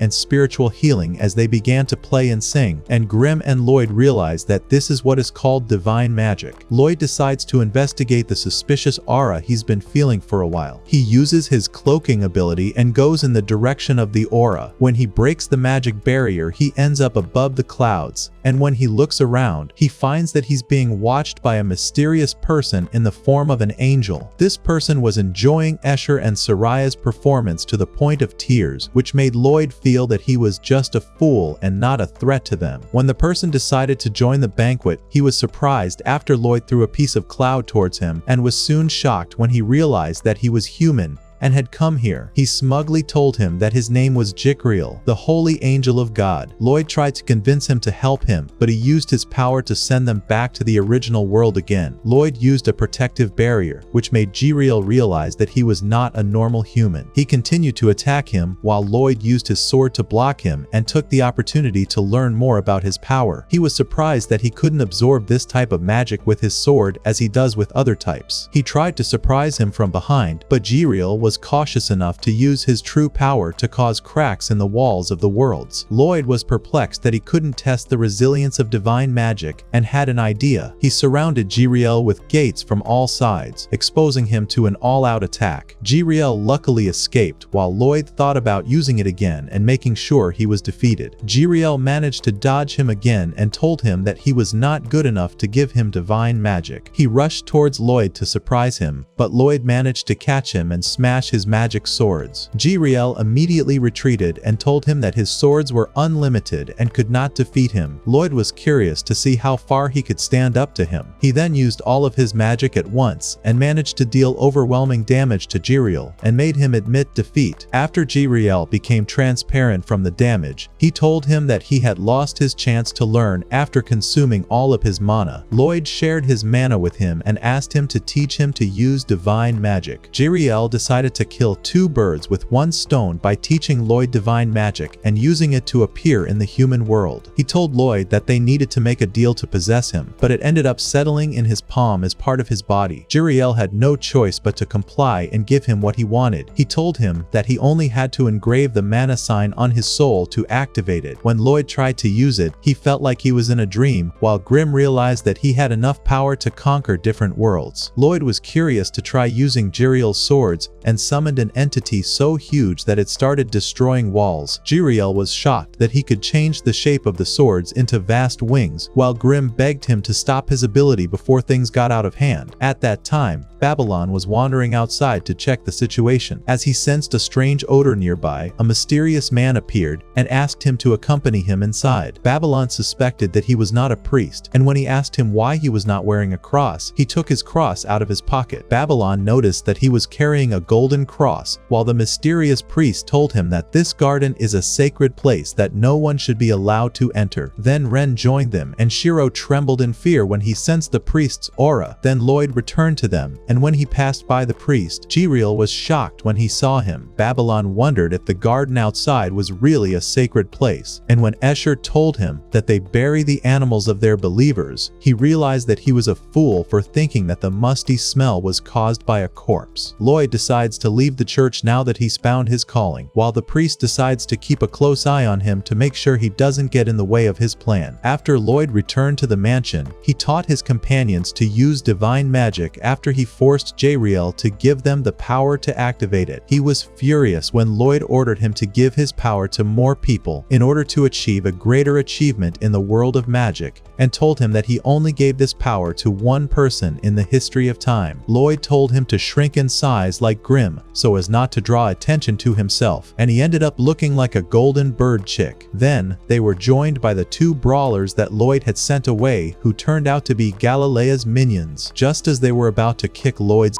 they were surprised to see Galilea kneeling in front of him and asking for forgiveness. They felt angry that everyone was treating him so nicely and rushed towards him. Lloyd then used a spell that made them look like puppets and they apologized to him. Babylon, on the other hand, remained in the church after Lloyd gave him the ability to use divine magic and asked him to take over. In the evening, Giriel was overjoyed that he ended up accompanying Lloyd after seeing his popularity among the maids and felt like he was in heaven. Lloyd decided to go ogre hunting in order to boost his strength to use divine magic. When he invited Silpha to join him, she immediately grabbed her bag. He then went with Silpha and Ren to the market to look for hidden ogres. He was surprised that Escher and Soraya joined him and quickly forgot his original mission when he found out that they were having pancakes for lunch. Grimm was surprised to see him excited about something other than magic, while Lloyd began to enjoy his time eating pancakes. When the others asked Escher if she knew anything about the ghouls, she told them that their last sightings were around the Great Bridge of Dean, according to the victims. Then she added that some adventurers were sent to deal with the matter, but they ended up missing, and the spread of the ghouls could threaten the upcoming church festival. Ren was eager to eliminate the ghouls in order to protect everyone, and hear Escher and Soraya's hymns again. Lloyd and his companions arrive at the bridge and manage to find the ghoul's nest underneath. Before they head inside, Dao comes rushing towards Lloyd. She thought he was eager to see her, but was quickly disappointed when Silpha told her that he had come to test his ability to use divine magic. She told them that there were no ghouls inside, and ended up getting lost in the filth and stench, and finally managed to get out when she sensed his aura. Lloyd used a cleansing spell to get them inside, and soon the place was clean, and Dao was able to use her ability and clear the sewers completely. Shiro then headed into the depths to monitor the ghouls, while Dao discovered that Lloyd could use her ability as well. Silpha intervened to keep her away from him, but she was furious and decided to beat her in a challenge, with the winner getting the chance to date Lloyd for an entire day. After the ghouls rushed towards them, Lloyd gave them weapons with divine magic, and the winner is the one who can eliminate the most ghouls.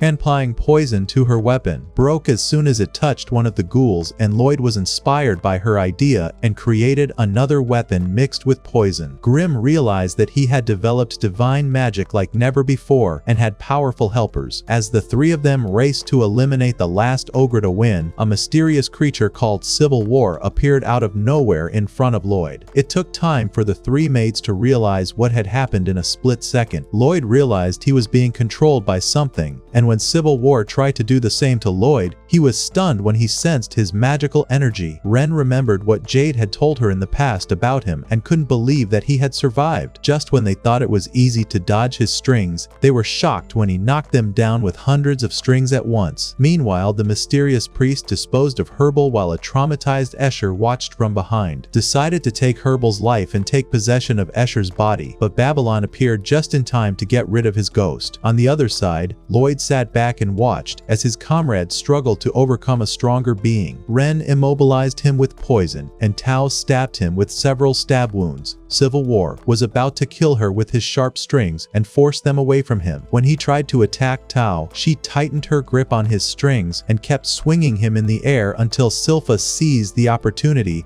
and finished him off with a single blow. Silpha realized that he hadn't taken full damage after the poison wore off and he might survive his fall. At that time, Civil War decided to flee after realizing their combined powers and meet up with them later. Before he could blink, his foot was amputated after Lloyd used his spell. He realized that he was right when he noticed. He rushed towards him and used his threads to bypass his aura and smash his skull, but ended up crashing into Lloyd's magical barrier and getting caught in his grasp. Impressed by his abilities, Lloyd decides to adopt him instead of getting rid of him and is soon surprised when he realizes he can talk. He approaches him and starts asking him questions about his past and his memories. Civil War remembered his suffering when he was human, where he worked like garbage and everyone beat him. One day he died while being beaten and turned into a ghost. He could not possess the bodies of ordinary humans because of their weakness until he met the mysterious priest. The priest took him to his laboratory and succeeded in putting him in the body of Civil War. And when he became strong enough, he decided to take revenge on all those who caused his death. After he got his revenge, there was nothing he could do, so he went back to the priest and decided to become his follower as payback. The priest ordered him to swallow a small crystal of divine magic to preserve his new body and warned him that when it shattered, his rotten body would disappear. When he returned to the present, he was surprised that Lloyd had helped him to start over and began to cry. Before he could take a step, the crystal shattered and his entire body vanished. On the other side, Babylon had a hard time dealing with the priest and ordered Escher to take Herbal to the Adventurers Guild. Babylon realized he couldn't beat him. He was surprised that he was standing still and decided to take advantage of that to escape after Escher had gotten far enough away. He remembered what Lloyd had told him before he left and that he had a high sense of danger, so he told him to stay in the church. Babylon found that all he felt right now was fear, because he seemed completely unknown to him, but soon he mustered up the courage and rushed to attack him. He decided to use a cleansing spell to inflict as much damage as possible, but he ended up getting stabbed in the heart, and then the priest ripped him apart and threw him away like junk, declaring his victory. Babylon managed to sneak up behind him and surprise him, thanks to the flexibility of his body that allowed him to move his ribcage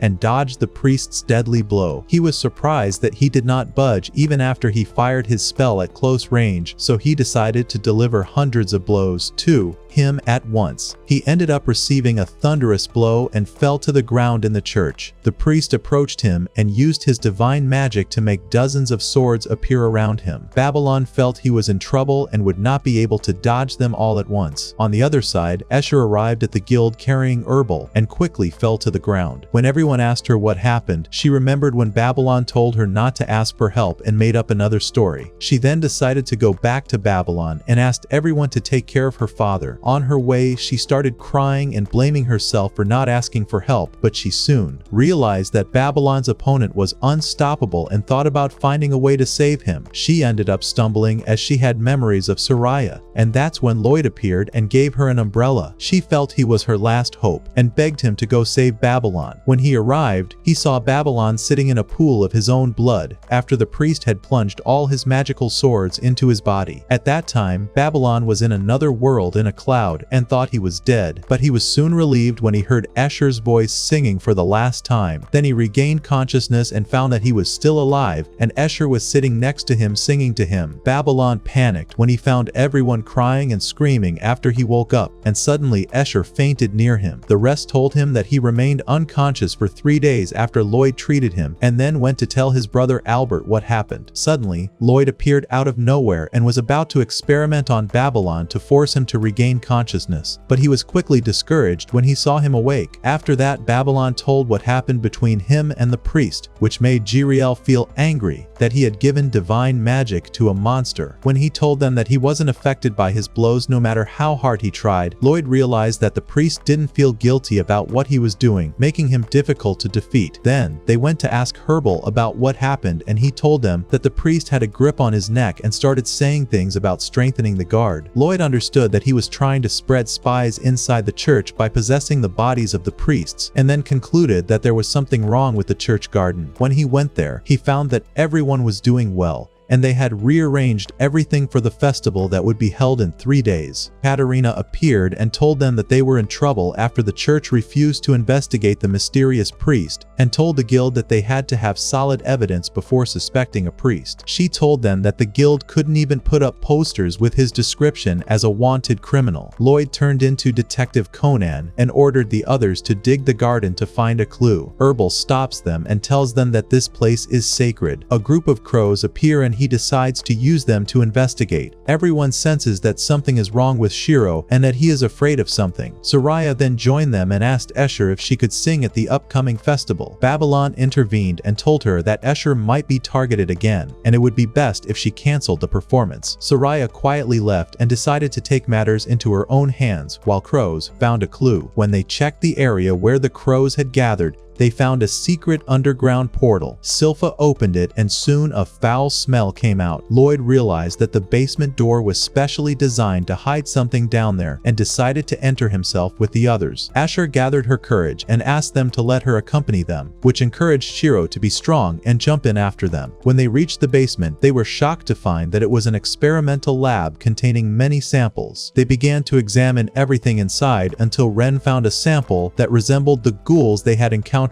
in the sewers. Lloyd realized that the priest was trying to merge humans and ghosts through his research and was curious to see if he had tampered with himself like the samples. Just as they were about to destroy the lab, a monster appeared out of nowhere and almost took them by surprise. Crow used his ability and managed to stop it in time. Lloyd asked him not to get rid of her and sat and watched her fight his comrades. Crow managed to control the monster despite using a protective barrier, and they succeeded in capturing it. Lloyd approached and realized that she was half human and half monster, which made everyone disgusted and angry. Then Escher approached her and started talking to her gently and told her that they were here to help her, but the monster attacked her. She excused herself and told her that she was as scared as she was at the time and admitted that someone like her couldn't have done what she did. Then Saria started playing and she could hear her from below, and when she started singing, the monster felt safe and comfortable. She remembered that she used to hear this sound all the time while she was locked in a dark cell and could see the priest stop moving when she heard it. She began to shed tears and told her that she was as human as she was. So Escher hugged her and they cried together. The next day, Albert arrived to investigate the matter while the others listened to the girl who told them that she had lost her memory due to the experiments and could not remember her name. When she felt sad that she would not be able to live a normal life in her current body, Galilea suggested that she join them and live on Lordost Island. After that, she gave them the cross that fell from the priest in the lab, and when Lloyd examined it, he gave her the papers related to the priest's research and the data of his victims so that she could remember something about herself. He told her that these papers are the only hope they have to make her fully human again and left the choice to her. She decided to take the papers and do her best to become human again. When they thought about giving her a special name, Lloyd chose Lamy. After that, Escher went to Saria and apologized to her and told her that she would sing at the next festival. When they all gathered at the church, they were shocked after Albert told them that the festival should be cancelled after what happened recently, but the issue lies in people's reactions to it. Silpha noticed that the priest was carrying a golden cross,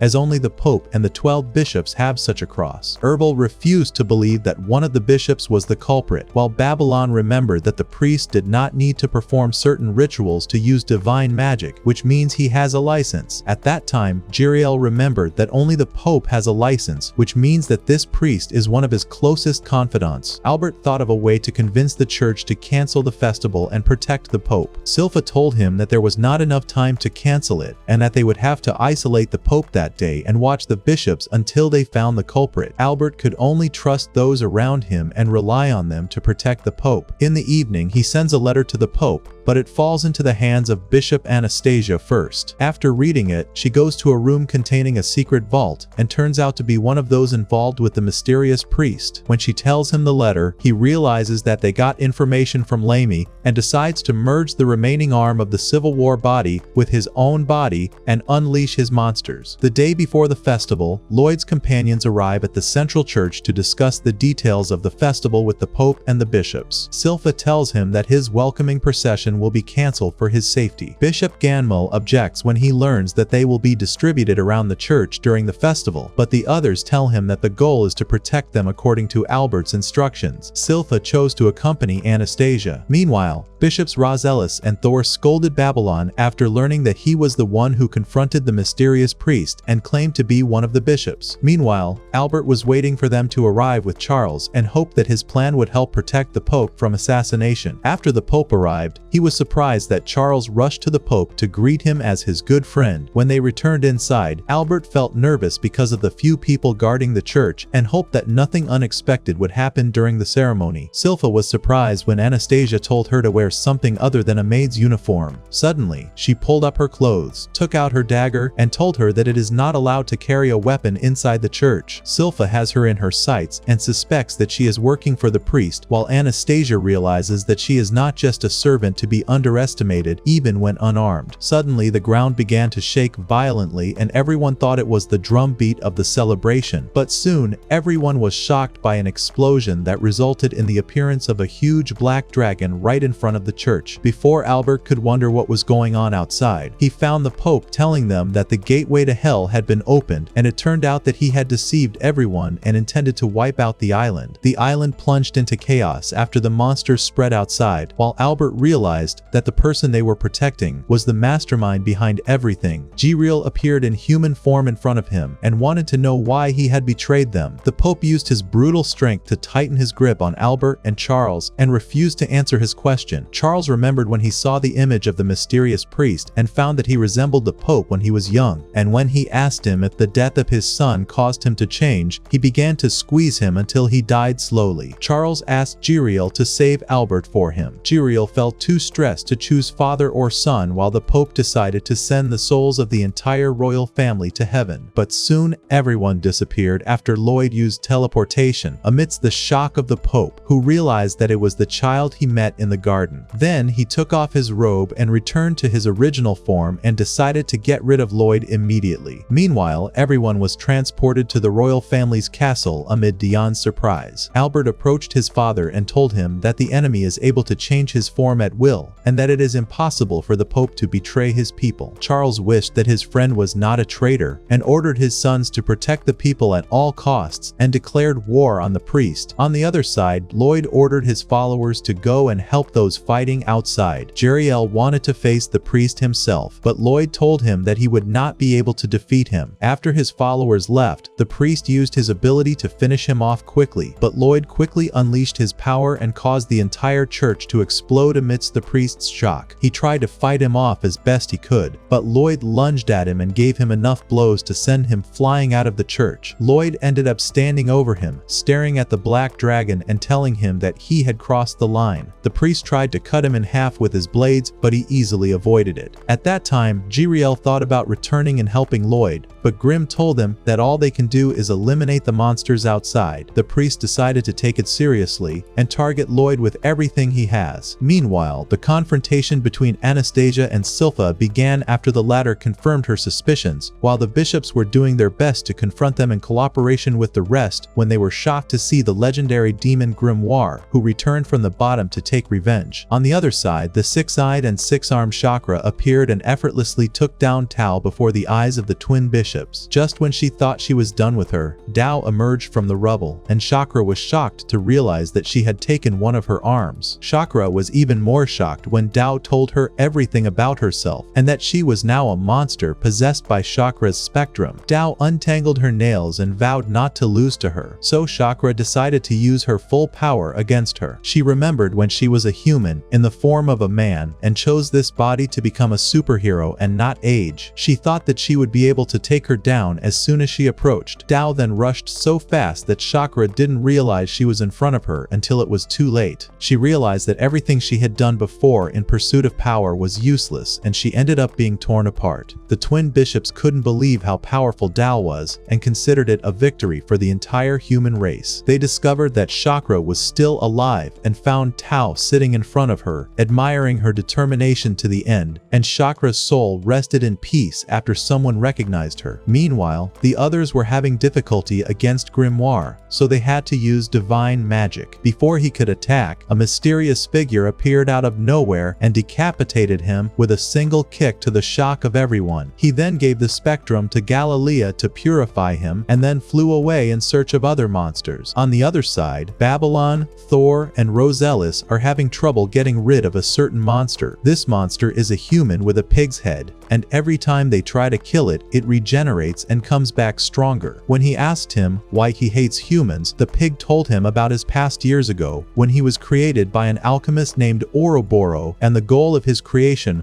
was to be constantly devoured as an unlimited source of meat. The pig was frustrated to see him eaten so easily, while Ouroboros believed he would be able to save humanity from starvation in the future. The pig lived happily with Ouroboros, who ate his meat without issue, until one day it tasted bad, and Ouroboros couldn't swallow it. The pig burned down his factory and ran away, and ended up making everyone eat his meat. After being rejected by 100 people, he met a priest who saved him from despair and loneliness and told him to use his power against the humans who treated him like cattle. Babylon remembered his life with the gang and felt like he was living on the margins, roaming the forests and looking everywhere for work in order to save money and food. He told the pig that if he had met him back then, he wouldn't have ended up like this. He tried not to be moved by his words, but Babylon approached him and swore to make it the favorite dish of the whole world. After that, they ended up thinking about the recipe for a pork dish instead of fighting and saving mankind. Rosellis and Thor had to taste test it and try to eat it with everything they had in order for their opponent to change his mind about humans and stop slaughtering them. At the same time, it was like a challenge between Babylon and the pig. Babylon realized that he had been developed to make his meat tougher with each regeneration, while the pig was shocked to find his meat cooking on its own. After Babylon cooked it thoroughly, they were all surprised that the aura and the foul smell had disappeared. When the bishops ate it, they couldn't believe that it was so delicious that they felt like children again. The pig was shocked that they liked the taste so much that they ate his meat until they finished the whole dish. When Babylon asked Babylon about the secret, he told him that he used his divine cleansing magic to clean his meat from mold. Then the pig was forced to stop taking revenge on humans after realizing that the reason for his bad taste is his constant feeling of despair and confusion. Babylon invited civilians and children, and the pig was surprised to see that everyone was happy with his taste. He approached Babylon and asked him to cleanse him and make him a normal pig, and told him that he wanted to eat him one last time while he was at his best. Babylon fulfilled his request, and after he became a normal pig, he decided to include him in the group instead of eating him. Meanwhile, the fight between Silpha and Anastasia was still going on. Anastasia was impressed by her strength, and when Silpha asked her if she was the one they were looking for, she told her that her master was on a much higher level than she was. Silpha asked why she chose to. She used her ability to disappear into the fog, but Silpha was able to dodge her surprise attack. Anastasia kept attacking until she was able to split the candlestick in half. She decided to use her trump card when Anastasia herself appeared to settle the matter in one fell swoop and continued to dodge the blows. She took the opportunity to finish her off, and that's when Silpha used her divine weapon and succeeded in taking her down. Anastasia marvels that she didn't finish her off, while Silpha realizes that she used up all her energy in the last attack. Anastasia begins to shed tears as she thinks that her master may need someone equally strong and able to stop him, but that person won't be her. Meanwhile, Escher and Soraya reached the top floor and found that the black dragon had burned a large area of the island, so they decided to use their power of music and singing to stop it. On the other side, Bats stood against it alone after the dragon managed to get Crow. Bats rushed to save a child from under his fist, but the dragon was able to resist his power after they saved the child. Crow summoned his remaining strength and tried to stop him, but the dragon was able to resist his strength. After they saved the child, Bats could not abandon Crow and had to let the child go to the shelter alone. He was furious when he saw the black dragon laughing at him while Crow was unconscious. Before he could attack, the dragon crushed him with a sudden punch. He couldn't move as he watched the dragon about to crush Crow, and Silpha and Tao appeared just in time to save him. just as he was about to fire a thunderous beam, the two girls launched a double attack to knock his head up, while the others realized that nothing could stop the dragon. The dragon remembered his painful past and that he was Jade's slave, and all he did was fly around while sitting on his back. After a while, Jade got so powerful that he decided to get rid of him and throw him away like a rag doll. The priest found him and healed him, and when he offered to join him, the dragon decided to consider him his master and help him with whatever he wanted to do. In the meantime, he managed to deliver a powerful blow that knocked Tao unconscious. As he was about to crush her, Silpha rushed towards her and blocked him, but she ended up taking a lot of damage in front of everyone. They were shocked to find him intent on destroying the shelter with his beam, and when they tried to stop him, they received a thunderous blow from him. Before he could destroy humanity with his hatred, the mysterious hero reappeared and delivered a crushing blow. Giriel joined them and told everyone to retreat, and it turned out that the creature was Grim. When he realized that the city had been completely evacuated, he unleashed his power and kicked the dragon's